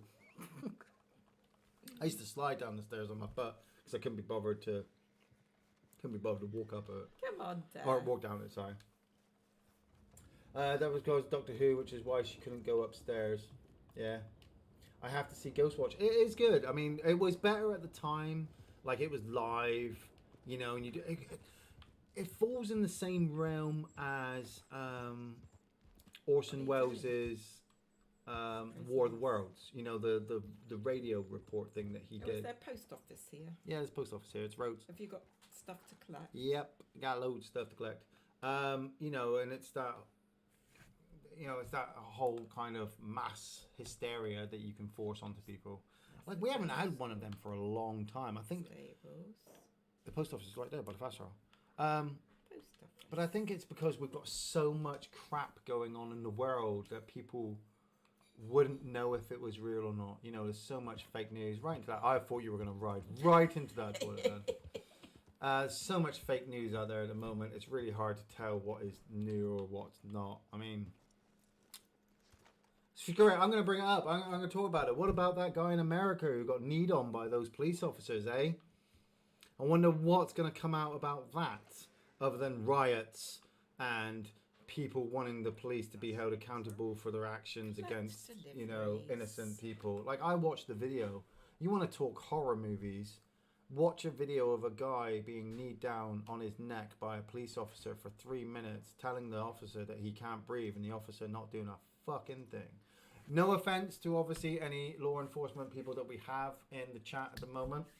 You know who you are, and I'm sure that you do your best to be as respectful as you can in the face of adversity that you have to deal with on a day-to-day basis. I'm not denying that, but I know there's police officers all around the world who they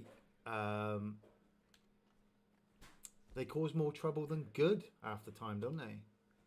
You know, and what's going to happen? Is this guy going to die and be forgotten about in 6 months' time? And we're going to move on to Kim Kardashian's new fucking picture that she put out, and we're going to let racism still be rampant in what is supposed to be the land of the free. But then, in fairness, I mean, what about speaking as an American, nothing will happen to the cops. No, but you know what the scariest thing is like, how is it any different to like places like you said, like Brazil and South America and Mexico, you know, where you have gangs of armed men running villages into the ground, and the police not only not doing anything about it, but half the time abiding by it and being paid to allow them to do it. It's crazed. I personally, in my mind, just I feel like I said, I feel bad for the. Won't let me flavour it because I come in, didn't I? And did. Oh yeah, did you put one on? Did you? Yeah. Yeah, you'll have to sell this one and then put another one on. But yeah, I feel obviously really bad for that guy's family to obviously have to go through that at the moment, especially with everything else that's going on in the world. Shad Gaspard from WWE, one half of Crime Time. He died, saving his son from drowning in the middle of an ocean. That was quite sad. There was a Japanese wrestler a couple of days ago who sadly took her life because she was bullied chronically online by people. As people say to me, like, Iain, why aren't you on Twitter and why aren't you on Instagram and why are you not on all these other social media posts? And it's like, because there are jerks out there, men and women, and dogs and cats and all of you fuckers who can type. Everybody's a social justice warrior and everyone's got an opinion nowadays, and it's like when you're in school and you're being bullied by somebody and they go, oh, it's only a joke. It's not a joke. A joke is funny to everybody, you know. If one person doesn't find that joke funny, then the joke is offensive and awkward and difficult. Even if 100 people are fucking laughing to it, that is one person who really doesn't really get it and is quite offended by it. And so you really have to carefully walk that line. I know this because I have a dark sense of humor. And there are many times I go, ooh, Iain, you really can't say that. You really can't say that. I can't even say it to people that I know. Like Gary. I've known Gary for years and I know I can say anything to Gary, but there are some times where I'm like, nope, I can't even say that to Gary because Gary he won't find it funny. But people go on social media and go on the internet and they go into forums and comment sections, you know, and they type. I don't know. What up, William Joseph?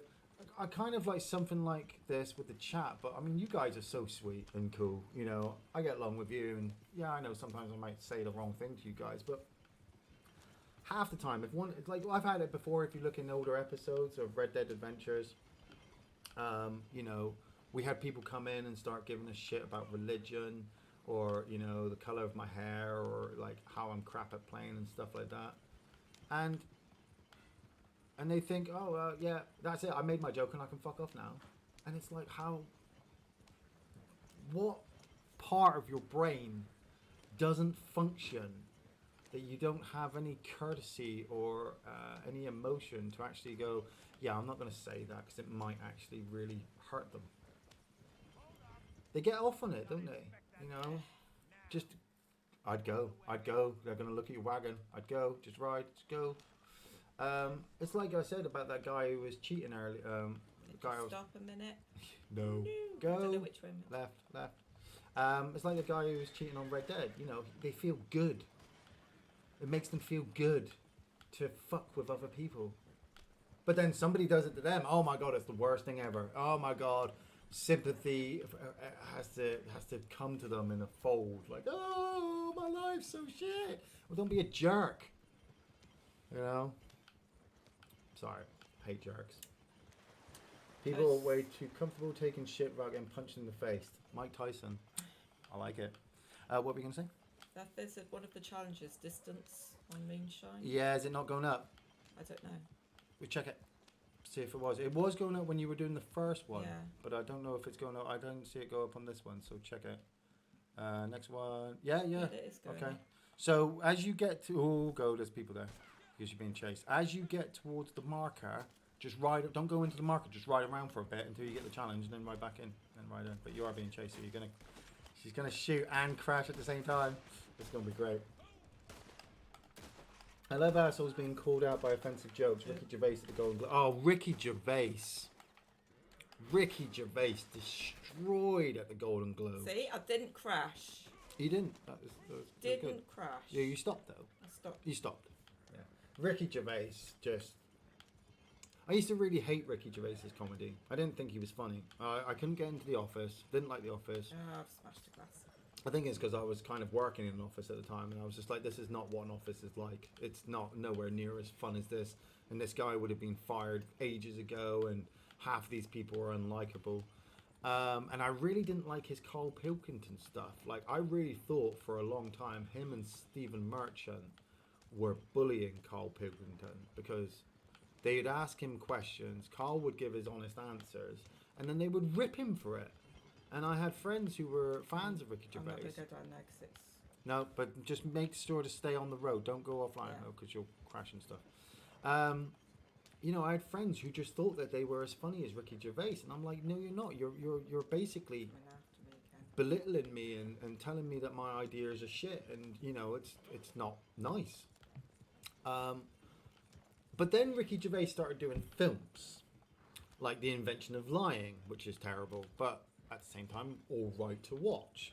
You know, and he did Derek, which I got behind. You'd be a dead man. And I was like, yeah, Derek's not bad. And I have to watch Afterlife, but I don't know if I can watch a show about a guy whose wife has died. Obviously, it's not really the top talking material I want to get into. But he's not afraid. That is one thing I've started to like about Ricky Gervais, is he is not afraid to say stuff. You know, he maybe has... Maybe I don't follow him as well. I don't know if this is true, but he doesn't use his intelligence to try to destroy absolutely everybody. You know, this is only from my personal opinion. I mean, he stays out of the shadow. He stays in the shadows for a while, and then when he steps out and has something to say, you're like, kind of like Charlie Brooker. Like Charlie Brooker is another one. Like, have you seen his yearly antiviral wipe that's come out? Charlie Brooker's one. Iain, did you see Ghost Town? Is that the other Ricky Gervais one? I think I did. Or is it, no, is Ghost Town the Steve Buscemi movie with Scarlett Johansson? Really done. Ghost World. No, that's Ghost World, isn't it? There's one of them.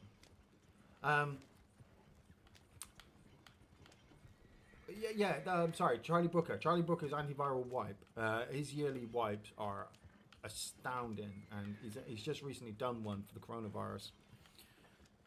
And oh my god, it will be brilliant. It will be absolutely brilliant when he comes back at the end of the year and does his whole new wipe for the year. If we survive that long, could all be dead by then. Yeah. Don't try not to park up. How much distance do I go? It's not far. I was going to say, well, if you need to, just drive up the road of Van Horn and turn around and come back. But yeah, no, I really started to appreciate Ricky Gervais, and I've gone back and watched The Office, and I really do like it now. Slightly more prefer the Americanized version, but I see the American one as just a comedy. It's just a comedy. It's not got the great British impact that the British version has. But that's just me, you know. Prefer Brooker to Gervais. Yeah, I feel like the two of them should do a show together. That would be great. They would just destroy everybody. Did you know he's head writer for the Black Mirror series? I did know that. I didn't know that at first. When Black Mirror first came out, I was like, what the hell is this? You know, and then I realized it was Charlie Brooker, and I was like, oh my God, this is that guy? That's really good. I don't watch them all the time. Look at that reverse. That was good. Good 3-point reverse there, yeah. I don't watch them all the time, but I have seen a few of them, and they're like I watched one where they could blank you. They could blank you on social media, and if they blocked you, you lived in a world where you actually couldn't see anybody, and they were investigating this guy who supposedly killed somebody, and they wanted to find out if he'd done it or not. And that was really difficult. That was a really awkward one to sit through for me. I have that. Whenever I get a chance to watch something, I'm like, I'm going to watch this. And then something happens, I'm like, my God, that made me feel so uncomfortable. I never want to watch it again. So, that one he did with Warwick Davis, what's it called? Oh, Extras. Was that Extras? No. No. The travelling around. Well, isn't there one where Warwick Davis is looking for work? And he's got Ricky Gervais in there. I can't remember. Oh, the Traveller Abroad? No, perhaps somebody will come Somebody will know. Man, do you know what I found out a couple of days ago? This completely shocked me. You find something new out every day. Do you know how old Warwick Davis was when he did Return of the Jedi? Really young. Take a guess. 16. 11.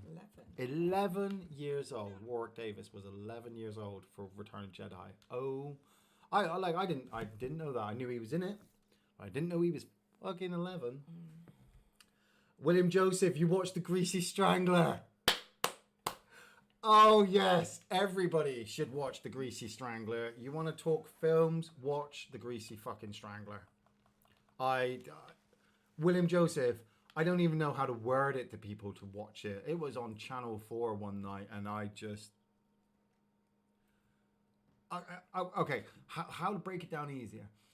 There's a guy and his dad who do tours in this town, and they both fall in love with the same girl, and so it becomes a bit of a rivalry. But at the same time, there's a man covered from head to toe in grease, as in grease that you would like cook fat in, who would go around strangling people. I just gave you the synopsis, but it doesn't even scratch the freaking surface of what you will see. I didn't know if to laugh or cry or turn my TV off or just walk away or, it was an experience. Stuart Schaefer, I love me some Black Mirror. Life is short. My connection is truly dread for streams. Flipping Gremlins, have an awesome stream, everyone. Oh, okay. Oh, it's truly dread. Okay, take it easy, Stuart. Take it easy. Have a good one. Greasy Strangler. That was one weird movie. How old was he in Willow? 20s? Between 20 and 30s? Something like that. I mean, he wasn't as young as Return of the Jedi. I think Willow was about four years after Return of the Jedi. I'm constantly recommending Greasy Strangler to people. I need Gary to watch Greasy Strangler so that we can talk about it, because I have no idea what to... Hootie Tootie Disco Cutie. Oh God, I remember them saying that. Oh man, that fucking movie. That is weird. Who else got it? Seagull King. I thought Seagull King was going, but he might be going off to work. Life's Too Short. That's what it was called. Yes, Life's Too Short. That was Warwick Davis. Ricky Gervais is a great writer, and You know, that's the thing I find sometimes is that great writers don't need to go around telling everybody how fucking awesome they are. You know, they spend all their time just working on. Do you want me to skin it, or? Well, it's up to you. What do you want to do? I don't know. Well, I didn't know if- the pelt's only 1 star, so it's not going to be worth much. But he can get a lot more money from. He can get a lot more stuff from the body. Aim for the head next time. Yeah, I did try that. Shooting him in the ass doesn't do anything but damage them. Yeah, Camp's like right over there. You can literally walk over the tracks. I walk when you can ride. You know. Red Letter Media recommended Greasy Strangler as well. It's on US Prime. Have you seen Arachnophobia? Of course I have. Who hasn't bloody seen Arachnophobia? Many times. And Arachnophobia is great. I remember coming home from Scouts. I was in the Scouts for, I don't know, a week. Stand on this box. And I came home one night after, and my mum had Arachnophobia ready for me to watch. So I watched that for the first time, and I was I was never really scared of spiders. And the film didn't give me a fear of spiders. It just made me kind of stop and look at things every now and again. Like, you've bought me slippers many times. I don't wear slippers, do I? And it's because of that old man in Arachnophobia who puts his foot. Because you need to be on the road. Or, yeah, it's come out. Your vehicle is being summoned. Yeah, come out. Be on the road. Yeah, be on the road. You want to be on the road? Oh, there it is. It's up the road. Yeah. Yeah, and it just like checking behind your TV or checking underneath your toilet, or like when you're in the shower and you get that weird feeling as it goes down your back. Ooh. So, Jay, what's Jay Hines made you do now? Oh my God, Gary hasn't seen Greasy Strangler. No, he hasn't. He needs to watch it. He needs to watch it. But it is on our list. So Tree there. don't watch it yet, Gary, because remember it's on our list, our to-do list. So before you see Inside, please watch Greasy Strangler. Yeah, I got scared of spiders because of arachnophobia. Yeah. I've held a tarantula. See, tarantulas aren't scary though, are they? No, I hate high spiders. Tarantulas, they're not really poisonous. Was it the smaller ones that are more deadlier ones because they carry more poison or something? No, that's scorpions. Scorpions. But yeah, no, house spiders are weird. And you see them like scuttling. We were in the front room one night, weren't we? We were just watching TV, and this freaking spider came scuttling into our front room, like we're on the sofas looking at the TV in front of us, and it scuttled like in front of us and kind of stopped in front of the TV. And I didn't freak out, but I'm sat there like, what the fuck? You know, and Linda's like, get it away from me now. And I'm like, okay. You can order supplies unless you want to do a supply run. I mean, I've got to do a delivery, a distance delivery. Mm-hmm. If I could order, yeah. Yeah. And then do a distance delivery. You could. How many was it? Is it 2? Because I don't know if you'll have enough. Well, lately I've been doing those, and it comes up. I've only done one, and it comes up saying, "Oh, you've done 2." Yeah, it's a glitch. It's still got glitches. Like I used to have it where it would Distance delivery wagon travelled on mission. Oh yeah, no. He does mean so you could do that. Yeah. You could combo both of those things there. But as you get towards the marker, just wander around, you know, until you make the 15,000 because it is quite a bit of a journey. So, I just feel uncomfortable around spiders that are thin and long and hairy. They are useful for the planet, though. I feel they are useful because they eat all those grubby flies. I used to feel uncomfortable around women like that, Josh. Thin, long, and hairy. But then I kind of called in my friend and we started recording film reviews. See, I told you my comedy's a little bit off sometimes, so I'm disappointed with you guys. What are you disappointed with me for? Jay, what? Don't you start, Jay. Don't you start this AVP2 Requiem bullshit again. Oh, fucking that movie, Jay. I mean, you have to admit, Jay, the first one is better. So, I actually almost, with you going on about it, I almost thought about watching it the other night. What, with Jay? Almost picked it up. Jay was going on about Went for AVP. Iron Man instead. My God. Like, you know, I'll only watch AVP Requiem if I've watched the first one. If I watch AVP, then I might watch number 2 just to get out of the frickin' way. But at the same time, I'm not rushing to. I'm not rushing to watch either of them. Like, would you prefer to watch Alien versus Predator or Prometheus? I quite like Alien versus Predator. But if you had to choose that or Prometheus, Watch them both. That's not the rule of the game. No, it's not. Alien vs Predator's better. Oh, she picked Alien vs Predator over Prometheus. Nice. No, lol. I mean the ones that haven't seen Greasy Strangler. Yeah. All you haven't seen Greasy Strangler. You're terrible. A spider once fell off a wall and knocked a painting over. I was in utter shock. Did he? My daughter got bitten, she reckons, by a spider in the shower recently. Just kind of on her side, but Yeah. she thinks it was in her clothing, like when she got up and then went to get in the shower and put it on and it bit her on the side. and Well, it's a defensive mechanism, though, isn't it? You know, like we live in the southwest. I mean, the most scariest spider I've ever seen had a knife and tried to mug me one night. You know, oi, give me your fucking money, and I was like, whoa, and stamped on him and walked off. But rival players can now steal your goods, eh? whatever.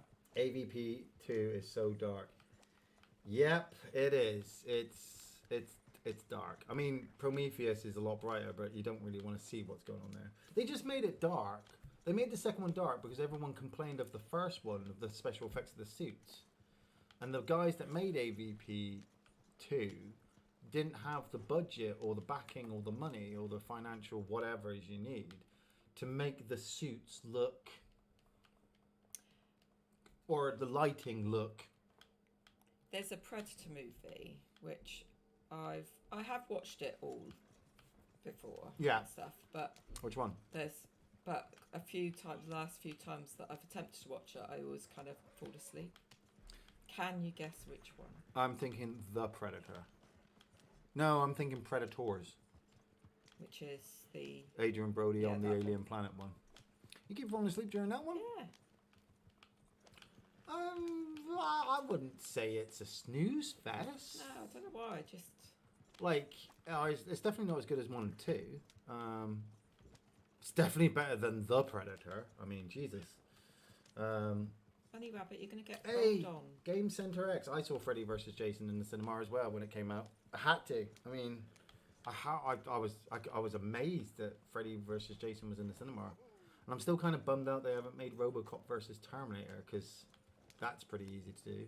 They're out in Mortal Kombat now, which is cool, but like you want to see them on screen, don't you? I had to watch Freddy vs. Jason in 3 sittings. It was so bad. It's not AVP Requiem fucking bad. I mean, it's got a kind of a coherent story, and you know, and Robert Englund is playing Freddy amazingly in that one, and Freddy vs. Jason better than he'd done for like 3 movies up to that point. Is it Kane Hodder playing Jason in that one? I don't know if it's gonna Kane Hodder Jason, but Jason was a meat fest. I did like the delving into his history and the weaknesses and things like that. You know, it's good. You know, it's not brilliant. It's definitely better than Freddy's Dead. Freddy's Dead's pretty fucking shit. Robocop vs. Terminator, wasn't that a comic book? It is a comic book by Frank Miller. Is it Frank Miller? I think it's Frank Miller, who did Batman. But they also made a video game out of it as well. The Robocop vs. Terminator video game for the SNES and Genesis. Dark Horse owned it at the time, and so it had a really good concept about Alex Murphy bridging the gap between Skynet and the Skynet becoming self-aware. He was the bridge, but I always love the fact that it then skips to the future. So you could do like you could do the movie in 2 parts and do like the whole first movie with them in the past and Robocop dying at the end. but then the whole second movie could be the future war. That would be cool. You could wait for the train to go past and then take the bridge. Check to see if there's any pigs in that sty. Can you get those? What's the point? I fat rounds. That is 5 pigs there. But you've got 23 minutes. If you're going to do it, you're going to have to be quick. And if not, then I'm not even going to look at the screen because... Hail, Iain, the Alpha Legion bends the knee. Alpha Legion, get back into your subsector. Now, actually, Omega on 32, I wanted to ask you this. Yeah, I know. Are you loyal Alpha Legion? Or are you manipulative, chaosy kind of Alpha Legion? I only ask because obviously I've been reading the Horus Heresy books, and it's implied that the Alpha Legion are aware about the heresy and everything they need to do with the Emperor and Horus, but I'm not entirely sure which is good. Josh, no, it's in fairness, actually, Josh, Dark Fate is better than Uncut Gems, so I wouldn't say it's a great film. I would say it's all right, So, we still got the Candyman remake supposedly coming out this year, aren't we? Supposedly. Yeah, I'll leave you one piggy there. Yeah, just leave one. 3's all right. I just needed some extra rounds because I'd shot them all up this morning. I remember I made a cup of tea once, and I went to drink from it. There was a single wasp circling the top of the mug. Was silent and totally came out of nowhere. It was really weird. Ooh, I got stung on the nose once by a wasp, and stung on the tummy. Ooh. Well, that's coverable. I got stung on the nose. I got stung on the cheek. And it swelled up. And my mum still made me go to school. Yeah, I got stung when I was in school, working. And it made me feel funny. And I had to go down to the minor injuries place. Go to the doctors, yeah. Thieves Land, it's not too far. Yeah, cut across the bridge. No, because I'm doing distance. All right, okay. I'm doing distance. All right, I'm going to go back over here. Is Candyman a B movie? No, it's a horror movie. In fairness, it's a movie, which is pretty good. I mean, it's based on the Tony Todd plays a supernatural killer who gets called back to life, I suppose. I mean, is he a ghost? Is Candyman a ghost, or is he a poltergeist? I mean, he's real and he can touch things and he can die. Is he a ghost? Not too sure. But yeah, no, he's a killer. He's a horror killer. I think it's the classiest slasher ever made. What, Candyman? Man, Candyman scared me when I was a kid. I remember my neighbor gave me a copy of it and said, "Iain, you like horror movies," and so I watched it. It was in daytime and it made me uncomfortable. Like the music, do do do do do, do do boom boom boom, do do do do do, boom boom. Virginia Madsen's amazing in it. Virginia Madsen's great. I like that whole bit at the end where her ex-husband is stood in the bathroom and he says her name a couple of times. She appears behind him and just rips him in half with the fucking hook hand. Yeah. What up, merchant? Boom, fist bump. Candyman trailer showed too much. It did. It's a shame. It's I don't know if it's even gonna survive this year. Really, I mean, I didn't feel like it was gonna do great this year coming out. It was definitely going to be a Wikipedia jobby for me because I wasn't going to pay money to go see the horror movie and then come out and be all fucking pissed off. I wonder what's going to happen with all the movies that should have been released this year. I saw something in the news today about theatres having a lot of their seats being taken out, and so there was plans for seats to be restructured so you'd have a single seat 2 meters away from like a double seat, 2 meters away from another single seat, and so on and so forth. So you would go into the cinema and be like, 2 people, yeah, here you go, or 1 person. And I think that the moment that they start doing that, you're going to get a massive surge of films. And personally, I also think that might actually be more damaging to the film industry than actually saving it, because You imagine how much money a film takes to make. So I know some films. Like, Yeah. Was it one? I can't remember what the film was, but just reading about it the other day, saying that they were instead of showing it in the cinema, they were gonna put it straight for. Yeah, there's a lot of films have gone straight to streaming. The Invisible Man was one of them. It was organised to go out into the cinema, and then when there was this lockdown. Presumably, they must have struck up some deal with people like Netflix Yeah, and stuff like yeah. that. You get paid your money, and they places like Netflix and Amazon Prime, they can afford to because they've got the subscription basis. I suppose it's the bigger, but I'm thinking about the new Wonder Woman. See, I think they'll save Those big that blockbusters that they know But this can make a lot of money in the cinemas. But but this is it. This is what I'm saying is I think that might actually be more damaging to it because, okay, so new Wonder Woman comes out, costs a couple of million to make. 41. Nice. And they're planning on making a bunch of millions back, but you're releasing it to people who. People are going to be less excited to go outside because of a Wonder Woman movie as long as they're 100% certain that it's safe for them to go outside. There's a lot of people they've got to talk to and mingle with just to go to the cinema, and then what happens if you don't pay full price for the ticket? What happens if the cinemas are like, actually, we're going to give it out for free so that we get more people in? I mean, our local cinema was only £5, wasn't it? And if they take out half of their seats, that's half of their funding just gone. It's crazy. I'm not too fussed about the cinema at the moment. I stopped thinking about it years ago when. Yeah, but you've never been a big cinema goer anyway. I was before I met you. But what I mean by that is that before I met you, I love films, so going to the cinema was my thing. And then prices went up, and then obviously you and I got together, and we went to the cinema a couple of times. But you remember when we went to see The Dark Knight? You don't remember going to see? I will remember vividly going to see The Dark Knight in the cinema, and it's not because I watched the film. It's because we went to a packed cinema filled with hundreds of freaking people. We could not sit together because we were all spread out. It was that busy. And there were people getting up and moving around in front of me while I was trying to watch this movie that I'd already been told was absolutely freaking amazing. And it ruined it for me. I loved going to see The Dead Don't Die. As much as I know a lot of people absolutely hate the Dead Don't Die, I loved it. I loved you and Dylan were away for that weekend. I was up early, 9 o'clock. There's a guy there, be aware, just in case he tries to cut you off. Let him pass. He sees there's two of them there.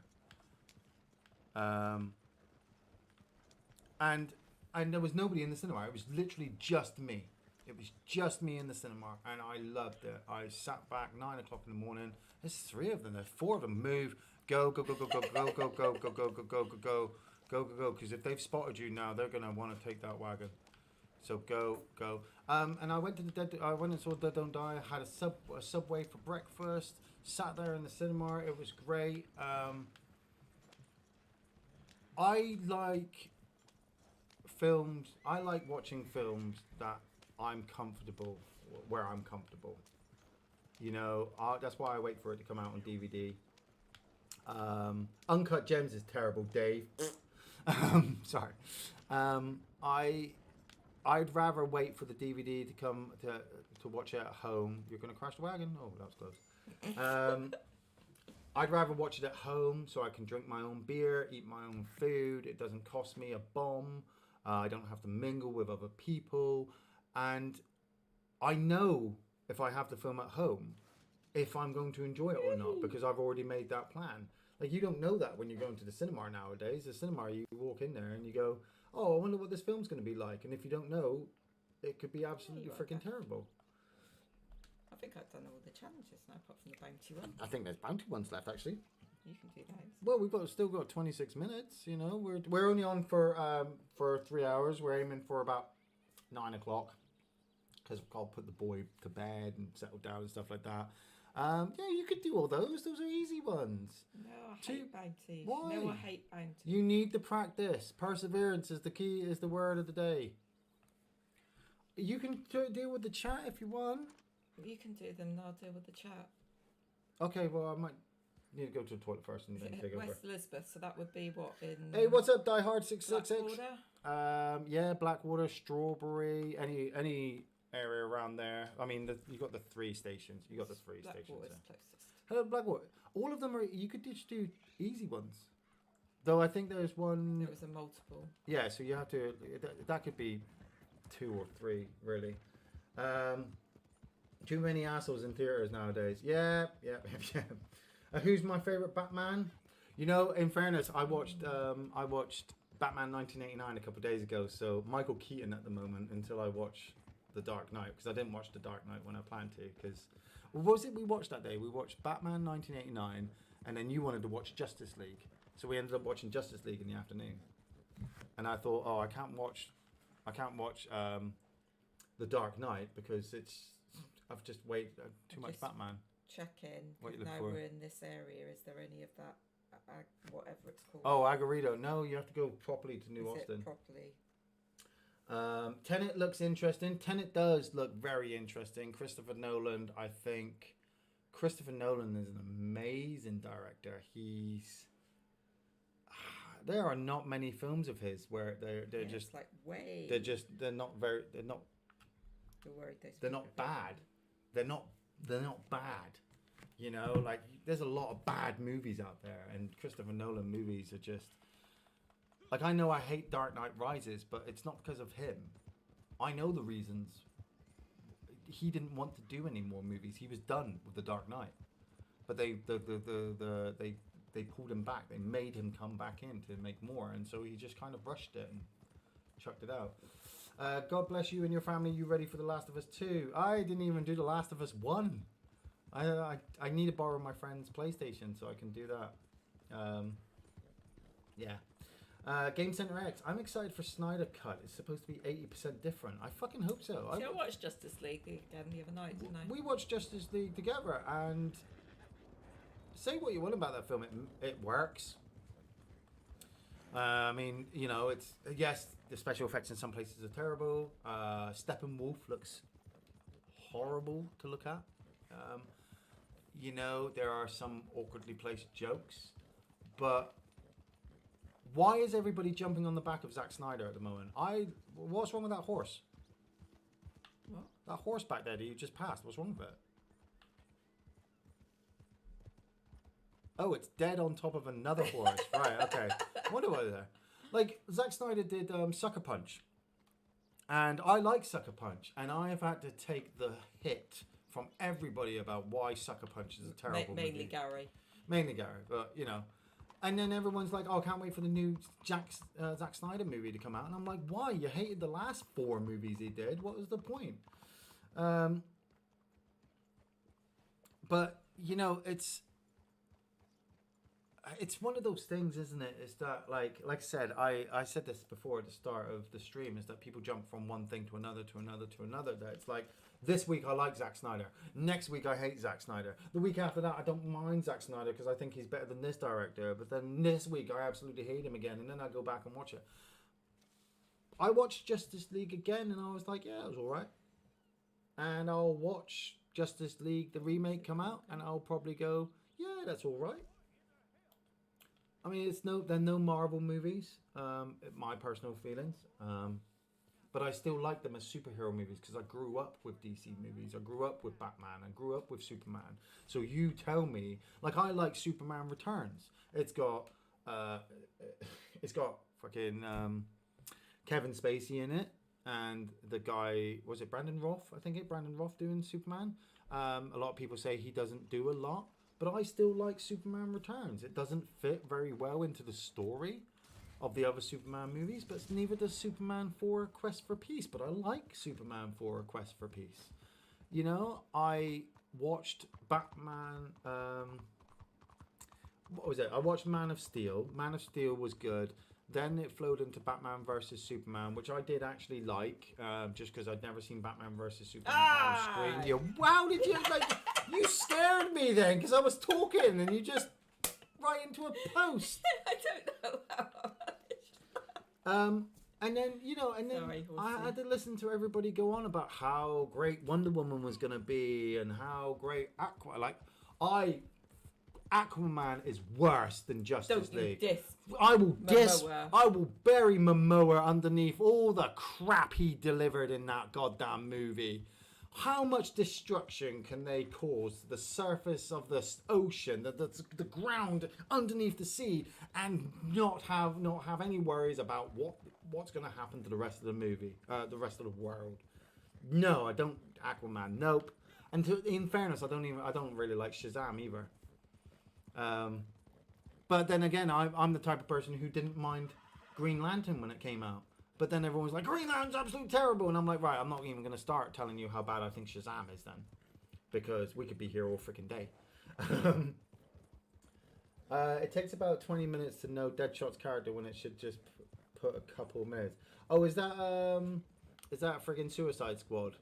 See, I wasn't excited about Suicide Squad. And still, Suicide Squad's not a great movie. But in fairness, I'd watch that over Aquaman any fucking day.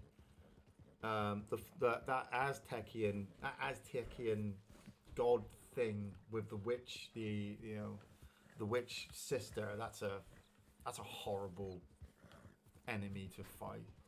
I did like the Mexican guy. See, Dave liked Green Lantern. Green Lantern's not bad. I like Green Lantern. I liked Ryan Reynolds before anybody else did. Van Wilder Party Liaison was shit. I didn't like Van Wilder Party Liaison. But I was starting to grow on Ryan Reynolds. And Jay never saw Aquaman. Looks shy. Jay, you should watch it just so that you know that it's shy. Always watch shit movies. If you watch a shit movie, you have like a bar that you can balance to. That's what I say. Like if you watch a shit movie, you go, oh my god, that was shit. And then the next movie you watch, somebody says, oh, don't watch it, it's shit. And you go, well, actually, it's not bad. And they go, why? And you go, have you watched this? And they go, no. And you go, well, then you don't know shit. You don't know shit. Aquaman is worse than Justice League. Thank you, William Joseph. Dave, I liked all the new DC films, including Suicide Squad, Aquaman, and Shazam. Yeah, but Dave, you like Uncut Gems, so that's we're going to leave that one now.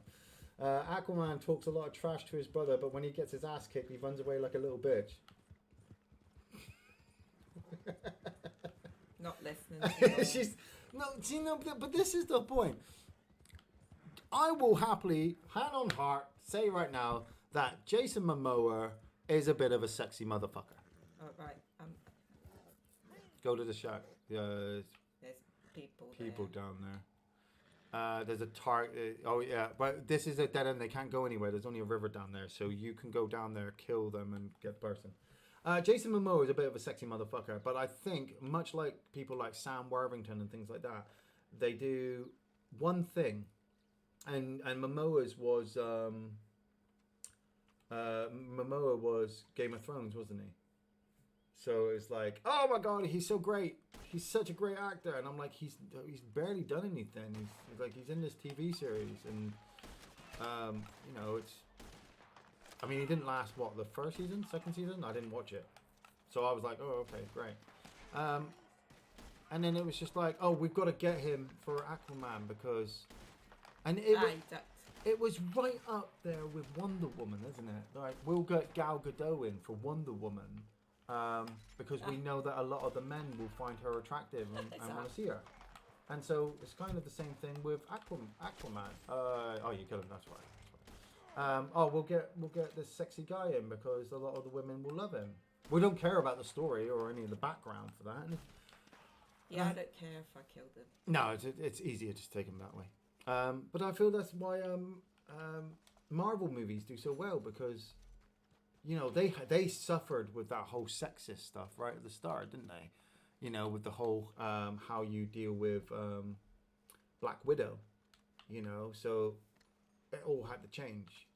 Let's not sexualize Scarlett Johansson. If we're going to sexualize her, let's sexualize all of them. Josh, I still don't understand Memento and seen it 8 times. Josh, it's in reverse. Watch it from the end to the beginning, and then you'll totally understand what's going on. Why do you hate Shazam? I don't like the Shazam character, personally. I think he's one of the weakest DC heroes that they've got. You know, this little kid gets given magical powers and can turn into like basically a Superman kind of character. Whenever he says the word Shazam, it's like, what? You're just gonna hand this shit to him? Well, yeah, that's what we did with Green Lantern. We gave him a ring, you know. And the Flash, he taps into the Speed Force, because Marvel owns most of the rights for all of the actual proper ways of telling us. But it was the fact that everybody was so excited about it. Like, the DC movies hadn't been doing very well, and everyone was like, Shazam's gonna be great. And I'm like, what? Have you not what? You're the one who's been telling me the last 3 or 4 DC movies haven't been great, and yet you're excited for Shazam. And I remember, like, Gary said it, and my friend Andy said it at the same a different time, but it's basically the same thing. It was like, oh, but it's the big of superheroes, and I'm like, I don't want that. If I want to watch big, I'm gonna watch big.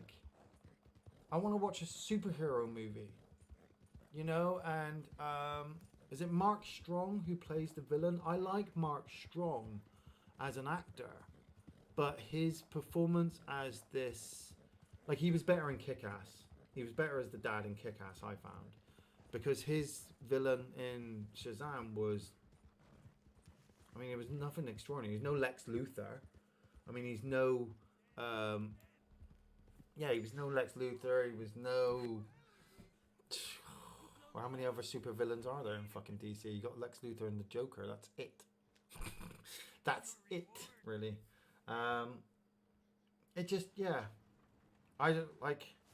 I wanted to give it a benefit of doubt. I wasn't excited about watching it when it came out, so I didn't go see it in the cinema. And then when it came out on DVD, I watched it on DVD, and I was like, it's not anything good. Maybe it's me. Like I said, I love the Joker. I love Joker. Joker was great. And and I know I'm kind of being slightly biased because I'm a Joker fan. But Joaquin Phoenix's performance in it was just outstanding. Do you remember when we went to Alton Towers? Didn't you get your face painted as Joker? I got my face painted as Joker because The Dark Knight had come out. We'd seen it in the cinema, and I just went into a massive Joker love. Like if I saw posters, I had to have the posters. T-shirts. I had to have the T-shirts. I'd always been a fan of the Joker. I always had been a fan of the Joker, even when I was a kid. Loved him in the 1960s Batman shows. Thought he was the best villain.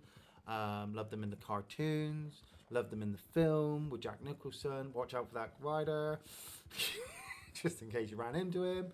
And The Dark Knight was just,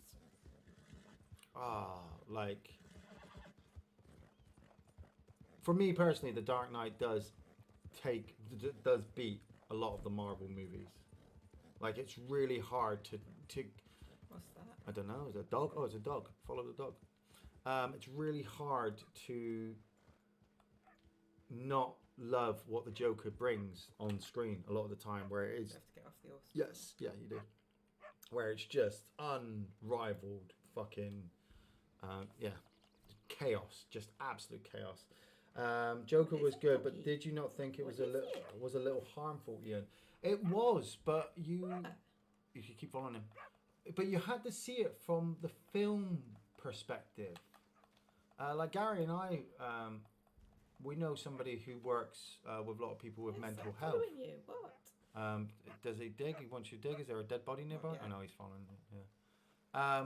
And they complained that it did not. It did not show people with mental health in a very good light. And I'm like, personally, it did everything that it was supposed to. You know, Arthur Fleck's life, I related so much on so many levels to Arthur Fleck. Like, all you people in the chat, everybody in the world are lucky that I didn't decide, no, he's to your right now, that I didn't decide one day just to paint my face up and burn a city to the ground. But you know as a person as well. What's he want me to do? Loot it. Just loot it. Yeah, his owner has died and the dog wants to send you there. So it's one of those challenges one day that says follow a dog to stuff. But when that challenge comes up, can you find your dog? Can you find? But yeah, I mean the Joker. One of the successes I found with Joker as well was that it's time it came out. The mental health awareness for people, you know, and it showed you that. Oh yeah, that guy down there. Yeah, he might be a little bit strange, but it doesn't mean you have to be a complete fucking jerk to him. You know. Can you just bring up the player map for me as well? Man, it is a bloody good thing I ain't playing. Look at those beauty reds down there. What's that? 220. Oh, you know they causing trouble. You know they causing trouble all over. I reckon they're in Saint Denis causing trouble. Make sure to avoid watching those reds. It was the Joker. You know, people took it the wrong way as well. You know, the same thing happened with the Dark Knight as well, didn't there? There was a guy dressed up in Joker makeup and walked into a cinema and started shooting places up because society has pushed me and made me into a psychopath. Nope, can't use that as an excuse. You made that decision to pick up that gun. You made that decision to shoot that person in the face. You can't blame anybody else for it. You made your choice. That's your response. You're responsible for your own choice. But I avoided going to see the Joker in the cinema. I didn't see the Joker in the cinema. Everybody was telling me I should. It was amazing. And I was like, nope. I'll wait and watch it when I at home. And I did. I waited, and it came out on DVD, and I got it at home, and I watched it, and I fucking loved it. I absolutely loved it. Just everything was. I don't want to say perfect. It certainly wasn't perfect. You know, there were certain things that they could do the multiple one. There were certain things they could have avoided doing, or we'll have to swap seats then. Yeah, we're swapping seats, Joe. Seat swap. Caught on the bike. Oops. Yeah, there's certain things they could have avoided doing, like the whole connection to Batman. I don't think they needed to do the connection to Batman. That could have just been completely avoided. Right, what have we got next? Multiple? How many people? Multiple. I don't know. I think you have to do like more than one multiple one. More than one bounty target more than once. So I have to do that three times. Oh god damn it! All right. Then we could get all the challenges done. I've done that before, but yeah. Okay, where are we going? Would you like to see Iain do all 3 bounties so that we get a complete set of challenges done? I'm going to try and avoid crashing as well. Just in case. He's crashed many a time. Many a times. Do you know what I hate as well is when the horse kind of speed boosts? Yeah. You start them off and then all of a sudden you tap A and the horse just launches itself forward and you just crash into something. So, are they all still talking about Joker? Yeah. Yeah. I think I need to watch that again soon, actually. We've been talking about it. I haven't actually seen it. No, you didn't. Oh. As soon as I pick up the joypad, the game disconnects me. I've been on for 2 hours and 43 minutes playing absolutely fine. It said, hang on a minute. Hang on a minute. This player's not Yeah, playing the same way as they have done for the last 2 hours. God damn it. God damn it. Yeah, you didn't watch it. You haven't watched it yet because you didn't. You said to me you felt uncomfortable with. No, it's just at the time my head wasn't in the right space to watch. A movie about a mentally broken man.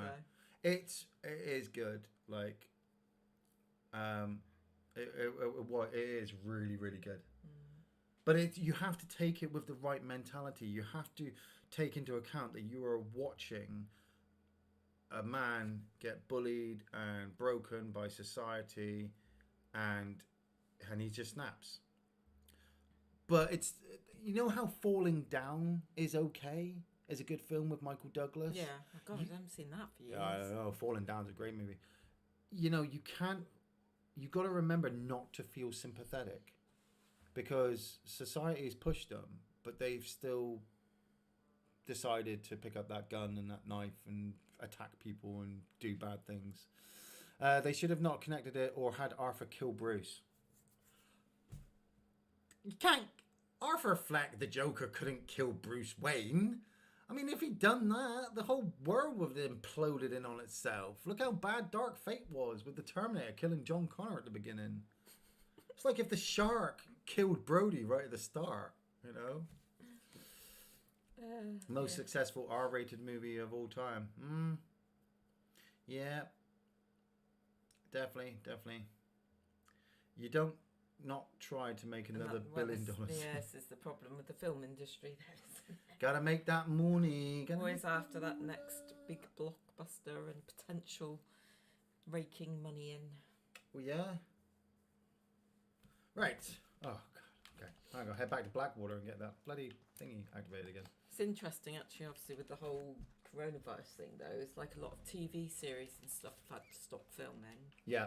And so, like, obviously they would have had ones to show like the previous episode, like they've been filmed and everything, but everything now. So if you think how long it takes from filming before a show actually goes out there's going to come a point, isn't there, in the future where actually it'll be quiet. It's going to be really quiet. I better put myself back into defensive because I really don't want to get into a firefight with people. How did you end up in offensive? It sometimes just turns it back off. Oh no. She's gone. Right, I'm going to go to Strawberry then. Strawberry. Go to Strawberry. Head to Strawberry. Well, there's another reason why I'm not a big fan of just running to the cinema, because at what point are you just paying into the system? If you're going to the cinema every week, watching every single film that's coming out, are you just not paying into that big whole money-making system anyway? And so you are technically the cause of why they dish out shitty movies sometimes, because you're paying for it. But you've got to have some shit in amongst the... Yeah, I know. It's just... It's a really strange concept sometimes, you know. Like, I look at, like, old school Hollywood, like the old black and whites, and you know, the classic era, they say. But I know it was still bad back then. But they were just building up. Now it's there's something nearby. There is something nearby. That's it'll be in the house. Probably. In that one there upstairs in the bedroom. Jail cell? No, it's definitely in it. There's always something in there. It's like an heirloom or something like that. I rarely come to Strawberry, so a lot of the times it's upstairs. Upstairs? In the chest. In the chest. Oh my god! Why did you make me pick up the joypad? Why did you make me pick up the joypad? I'm sorry, dear. No, it's fine. It's fine. I know you're going to run out of doing multiple... Oh, you haven't activated it. I haven't activated That's the one. just as well, wouldn't it? I'll just... Well, I mean, like I said, I might just get that one and then just leave that last challenge. So the universe telling you. Yeah. It's telling me, it's like, Iain, you shouldn't be playing this.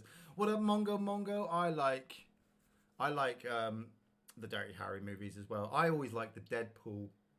I'm a bit of a fan of the Deadpool myself. I think it was the first Dirty Harry movie I saw. It's one of the later ones where there's a guy using like explosive remote control cars to blow up, or trying to kill people. And it's I think it's the only one where Dirty Harry's partner doesn't die. Like he doesn't have a partner, and then he gets Tyne Daly from Cagney and Lacey, and then she gets killed. So. Was it honestly think DC should ditch the movie universe and make a series based on DC's great one-off comics? I kind of agree with that, Robert Allen. I think DC should stop trying to compete with Marvel. Yeah, Marvel took it. You know, like we had our Batman and we had our Superman back in the late 80s, 90s. Or 70s, it was Superman 1. But they just kind of flopped. And then companies tried to make X-Men movies and Fantastic Four, and they all flopped. And then Marvel went, no, this is what we're going to do. And they did it. And they did it. They did it really well. What the hell? This Just is put you back in this black is water. not strawberry. Right. Okay. Let's. Thingies. Then. Yeah, I know. I just want to see if they've respawned any more bounty maps when I was here. No. So I'm gonna head back to strawberry. But I did activate a bounty map just a minute ago, so it's probably gonna take it away from me. Was it DC who were starting the monster movie? Because you had the Mummy turn up, and they were supposed to be starting like their whole. No, I don't think it was Disney actually. I think it was the Hollywood classics, trying to bring back Dracula and things like that. But the Mummy didn't do very well. We've gone a bit dark in here. Yeah, I think it's Got a lights bit dark. going. Let's put the light on. I mean, in fairness, has anybody watched the new Hellboy movie? That shit. Like the wife and I sometimes don't wholeheartedly agree on films, but God damn it! Okay. How does it 2 hours and 45 minutes of absolute nothing, absolute fine, you riding around doing absolutely everything you need to do, and I'm on here for fucking 5 fucking seconds, the game keeps disconnecting me. You've got to do that thing where you have to turn the Xbox off. I want to say yeah, but it didn't do anything all day, so probably fine. And plus it's coming so close to the end of the stream, it 10 just to 9. Seems complete pointless to try and do it now. So, how much longer are you going to be on for, Iain? Got to make a move soon. Jay, probably going to be on for 10 minutes. At this rate, probably going to be on for 5 if this keeps freaking disconnecting me. You know. But yeah, no, it was Universal. Yeah, the Dark Universe by Warner Bros.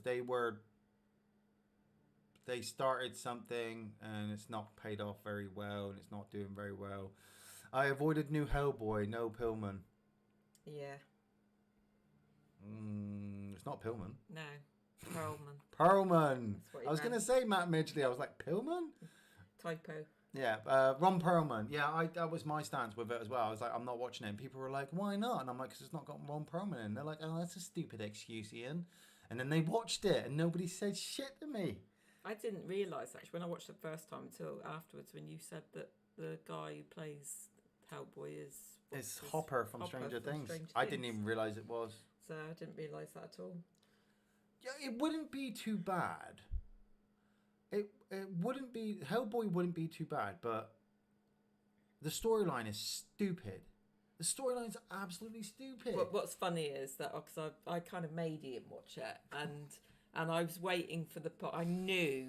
Okay. Yeah, it's not happy. Now I'm gonna see what happens if I go Restart into here. I'm gonna see if I jump into here. So I knew the point in the film where he'd really like go what? Yeah. Because it was the same point in the film. I'm not gonna. No spoilers. I'd wikied the movie. I'd wikied the movie because I didn't want to watch it. As soon as they said they were making a Hellboy movie without Ron Perlman, I was like, nope, I'm gonna wiki it. And then they released a trailer, which didn't do very well. Then so they released a Red Band trailer with all the swear words and gore in it, and that got people's attention a little bit. And then it was in the cinema and it was gone. And then you bought it on DVD. I remember you buying it on DVD and me just looking at you like, why? And then you took it upstairs and you watched it, and then you came back down the stairs again with a look on your face like. You had a look on your face like you couldn't fully believe what you had just watched. And that you'd willingly watched it as well. And like I said, it's another reason why I'm not a big rusher out for movies, because be it somebody says... Well, I'm glad I didn't go to the cinema to watch it. Totally. No, dear, no. Instead, we went and watched Dark Fate. When I told you expressively I was not going to watch that film, and we still went. You know, it's when somebody says like this movie's terrible, you should watch it, or this movie's great, you should watch it. I'm like, nope, I'm gonna build up for it. Oh look, Sport of Kings is loaded. That's all right. For now. You wait. Okay. 2 minutes and it will go. Okay, Miracle Tonic. Oh, this is free aim as well, so we won't be able to lock on. He's got it. Oh, he's got the beacon. Where's the beacon? I got it. I'm going for the beacon. Got to be good. He's going for a run. Oh, yeah. I do like Sport Kings. If I had my Slippery Bastard card on, they wouldn't be able to even get me. Right, come on, baby. Let's try and win this game. Round the ball. Oh, what the? Oh, look. He crashed. I did. I wasn't even avoiding that one. I just rode right into it. We are winning, though. I am on the winning team, which is cool. Right, okay. He's coming. He's got 2 more down here to get. 3 more. There we go. They dropped the target. I should try and drop out so I can try and get those bounties, but... Come on, get it. Yes. What were we going to see instead of Dark Fate? What were you going to see instead of Dark Fate? We weren't going to go. We hadn't planned to go to cinema. It was when we were on that. We went away for the wedding, and while we were away at the wedding, Dark Fate came out. I thought it was at Christmas time. No, it was it was in We went and saw it around Christmas. It was when we had a new cinema complex. What was it, Cineworld? Open up in a place where we are, and it was. Ooh, that guy got hit. It was the first time we'd gone to that cinema. Yeah. Wasn't it? And I wasn't very impressed with the cinema. No, we didn't like the cinema at all. But what was really funny was the fact that I go round the horse. Was I'd even said to you, I was just like, I don't want to go see this, because I'd wikied the story, and then you were like, we should go to the cinema. I want to go see Dark Fate, and it was one of those like husband moments where I just kind of went, okay, because I didn't want to send you on your own, and I was just like, I'm not going to send you on your own.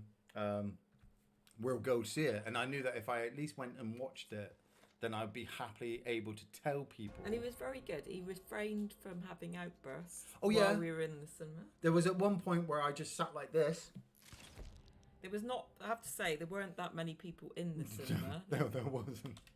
It was just building up for it. And then he kept, I have taken a job as a draper.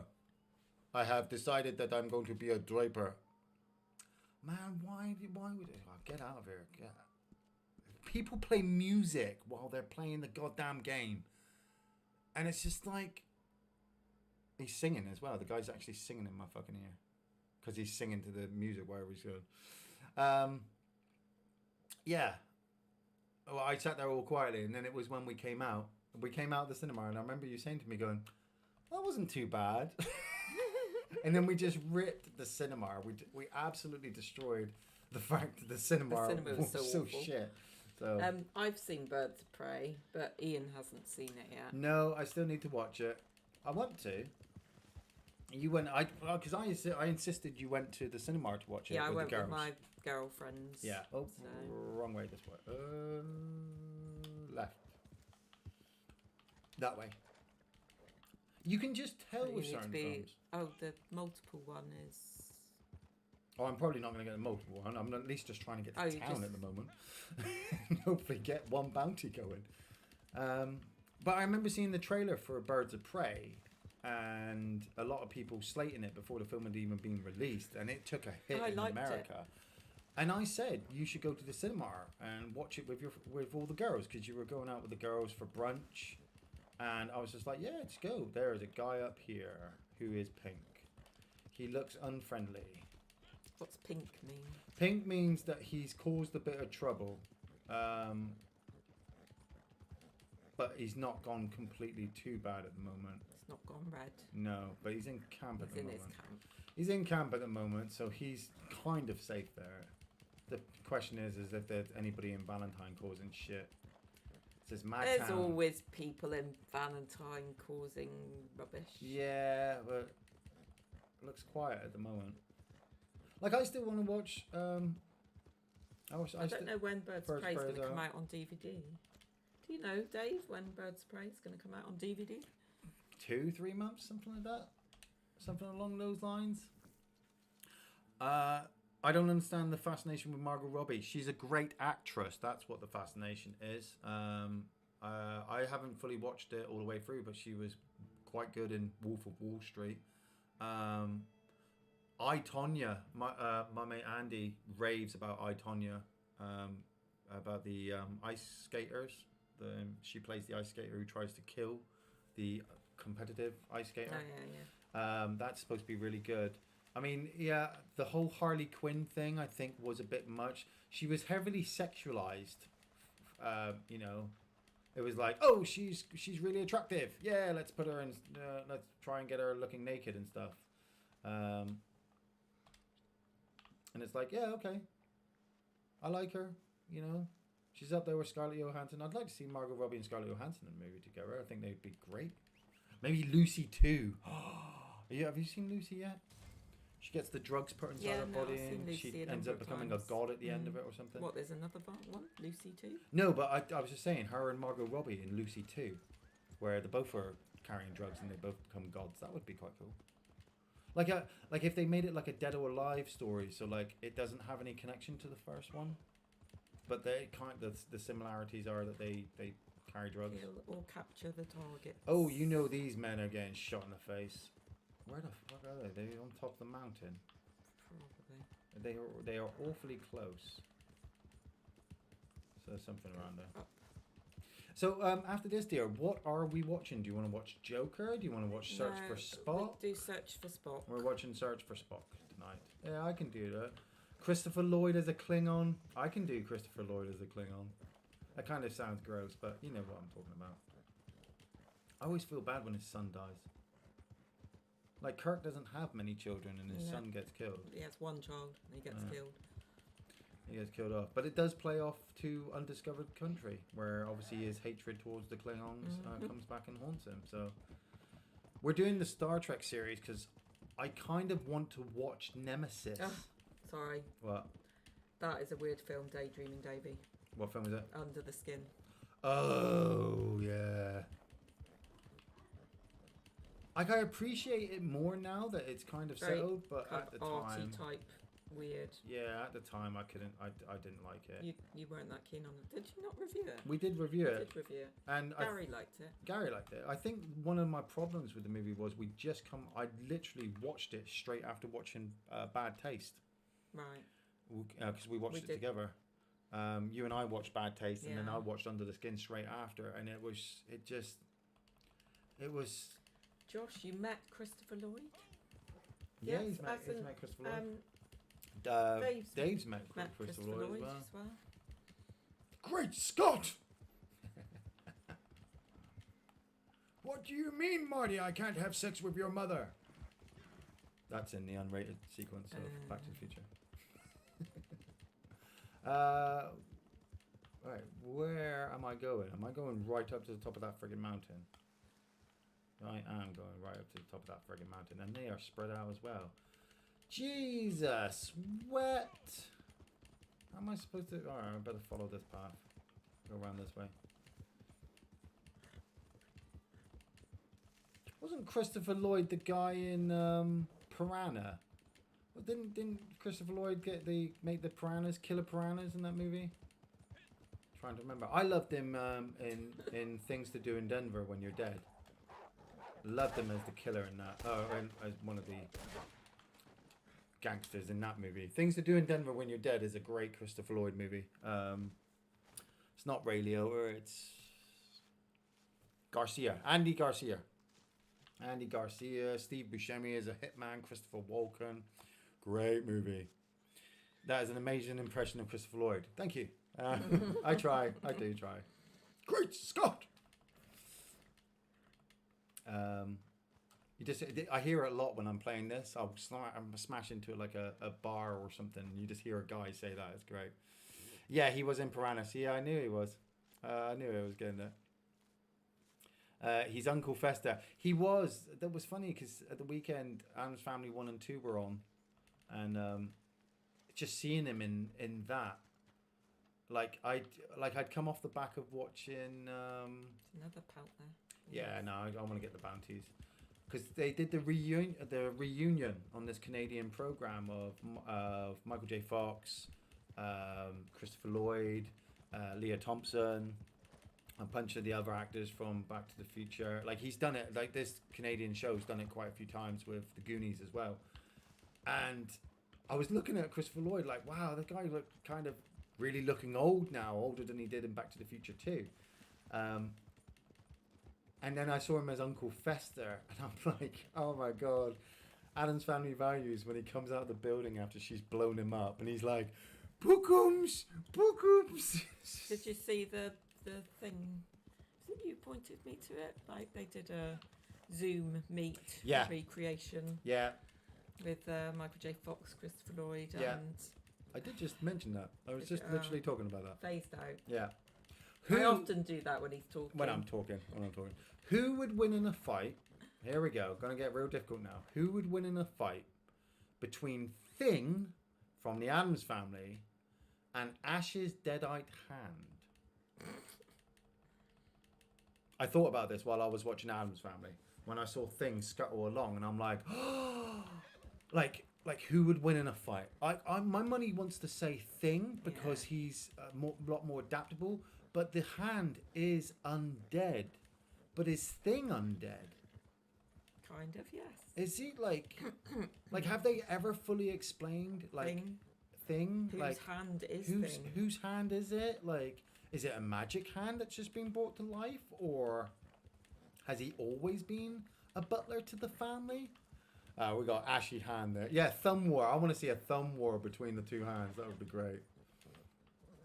Right. Okay. These guys are right up here. I'm gonna have to put one of the body. I'm gonna have to carry one of the bodies. I'm not gonna be able to get him in the bounty wagon. There's two of them. Can I get my bounty wagon all the way up here? That's the question. Probably not. I am on a road though. I mean, it's been summoned, and he is up here. Look at that! Look at that! He's magically appeared on top of the mountain. Look at that. That's great. Brilliant, genius. Thank you, horse. You were just waiting up here for me, weren't you? You were just waiting up here. I like the moonlight. Look at that. That's quite picturesque, isn't it? Pretty. Alright, just don't crash off the mountain. I'm just going to move this down here. Park it up. Where are they? They are down here in this little hideout down here. There they are. Look at them. It's quite a distance. It is quite far down there. I just want to make sure, just check on the map. Yeah, both of them are in there. They ain't getting out of there. So, scouting out. Fine, binoculars. How many are we looking at down there? So, we're looking at one, two, three. Where's the third one? Oh, yeah. One, two, three, four. There's probably another guy around there. And they're probably up there. So, do I hit them from range and wait for them to come out and then blast them? Or do I move down and try to take them alive? Questions. Oh, Christ. We've got timer now, so. One little piggy. Two little piggies. Three little piggies. Oh, missed you. Just winged you. Four little piggies.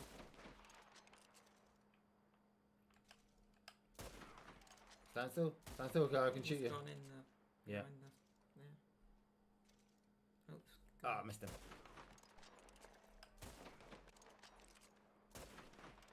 Oh, right, okay. Now I'm going to move. Good old revolver. Got to get the revolver handy. Excuse me, friend. Would you like to meet our Lord and Savior, Jesus Christ? Oh, Christ. You're being shot at. Yeah. Guy over there. And there. No, and there. You. Don't run. Oh, what? What do you mean target's getting away? Target is getting away. Where? Okay, too dark, too dark. I don't even know where the target is. There's one. Oh. I think I just killed the other one.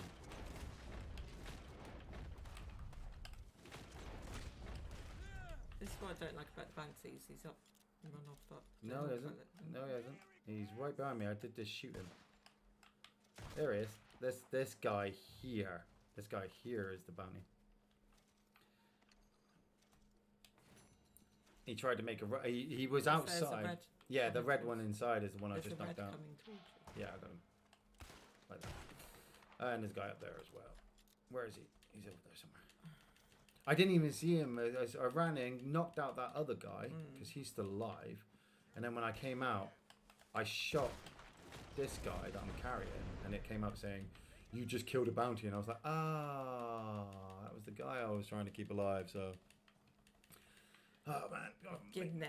all the way up this bloody. Oh, good thing I didn't bring my wagon down, because I would have Crashed. Yeah, and then had to have reversed all the way up here, and it's. You've only got 11 minutes. Yeah, I know. This guy's so heavy. I just can't run in the snow and carry him at the same time.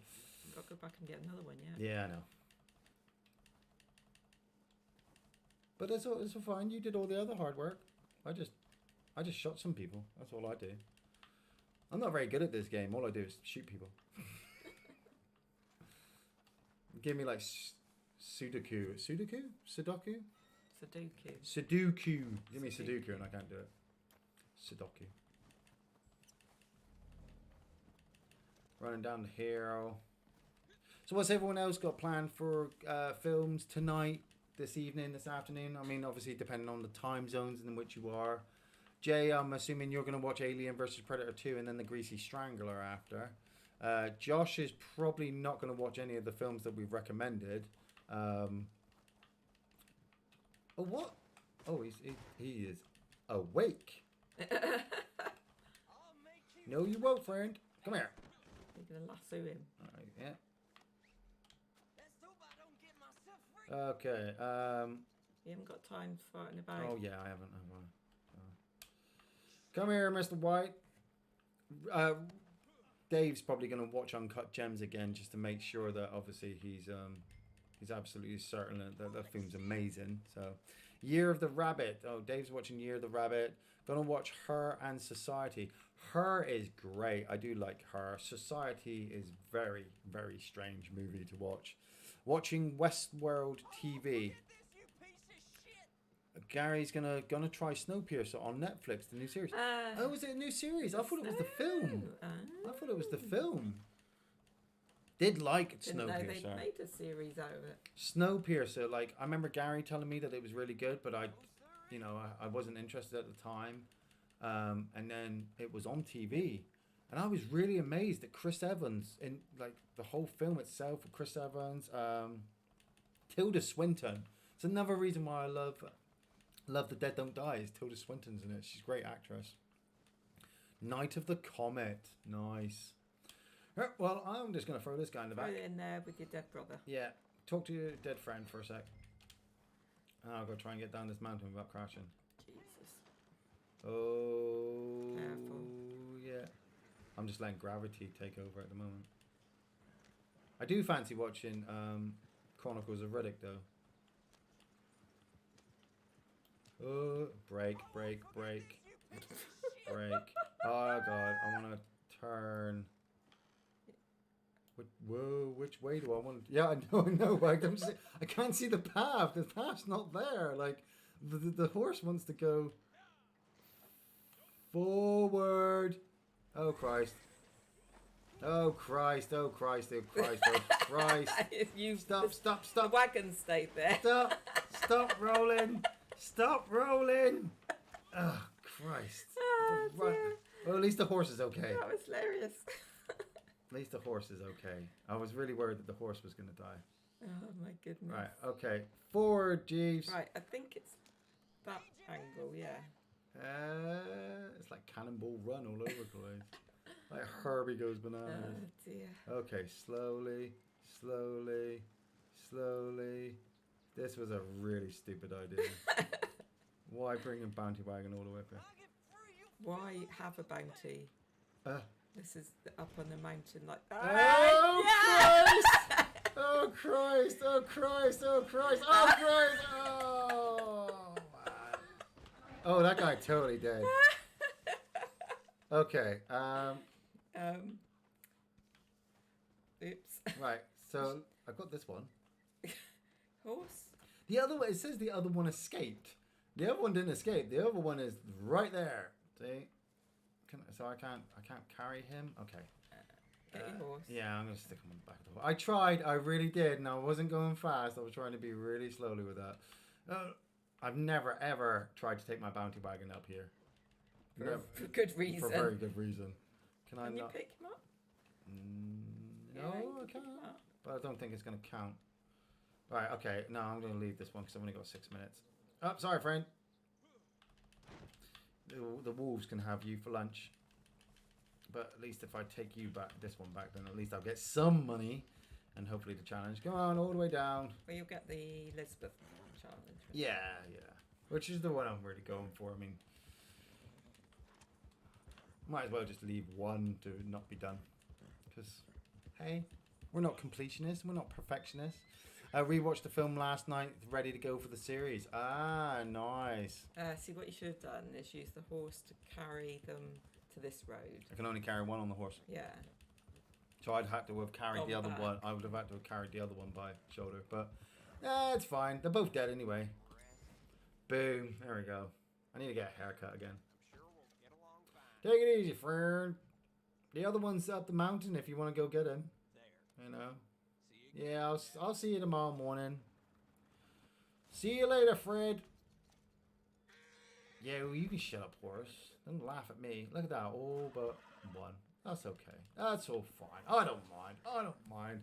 It wasn't about me. It wasn't about the challenges. It was about joining with you guys and talking to you about all the different films of things that we've been up to. So I would like to thank you all for joining us for this little 3-hour stint. I'd like to thank my wife for obviously doing most of the work. I'd like to thank Rockstar for obviously making a game that doesn't crash a lot of the time. I want to thank obviously Dave and Gary and Jay Hines and Tarman69 and Robert Allen and Josh and Mongo and Amblin Ronan and Daydreaming Davey and who else have we got? Seagull King, Robert Allen. Who else we got there? I keep seeing Robert Allen, seeing the same names. Mongo. Yeah, so you already got one already. Scroll all the way through. William Joseph, Game Center X, Alex Axel Shadow, Gary again, Die Hard 666. You know, because Die Hard 666 is all the way there. I want to thank you all for joining us.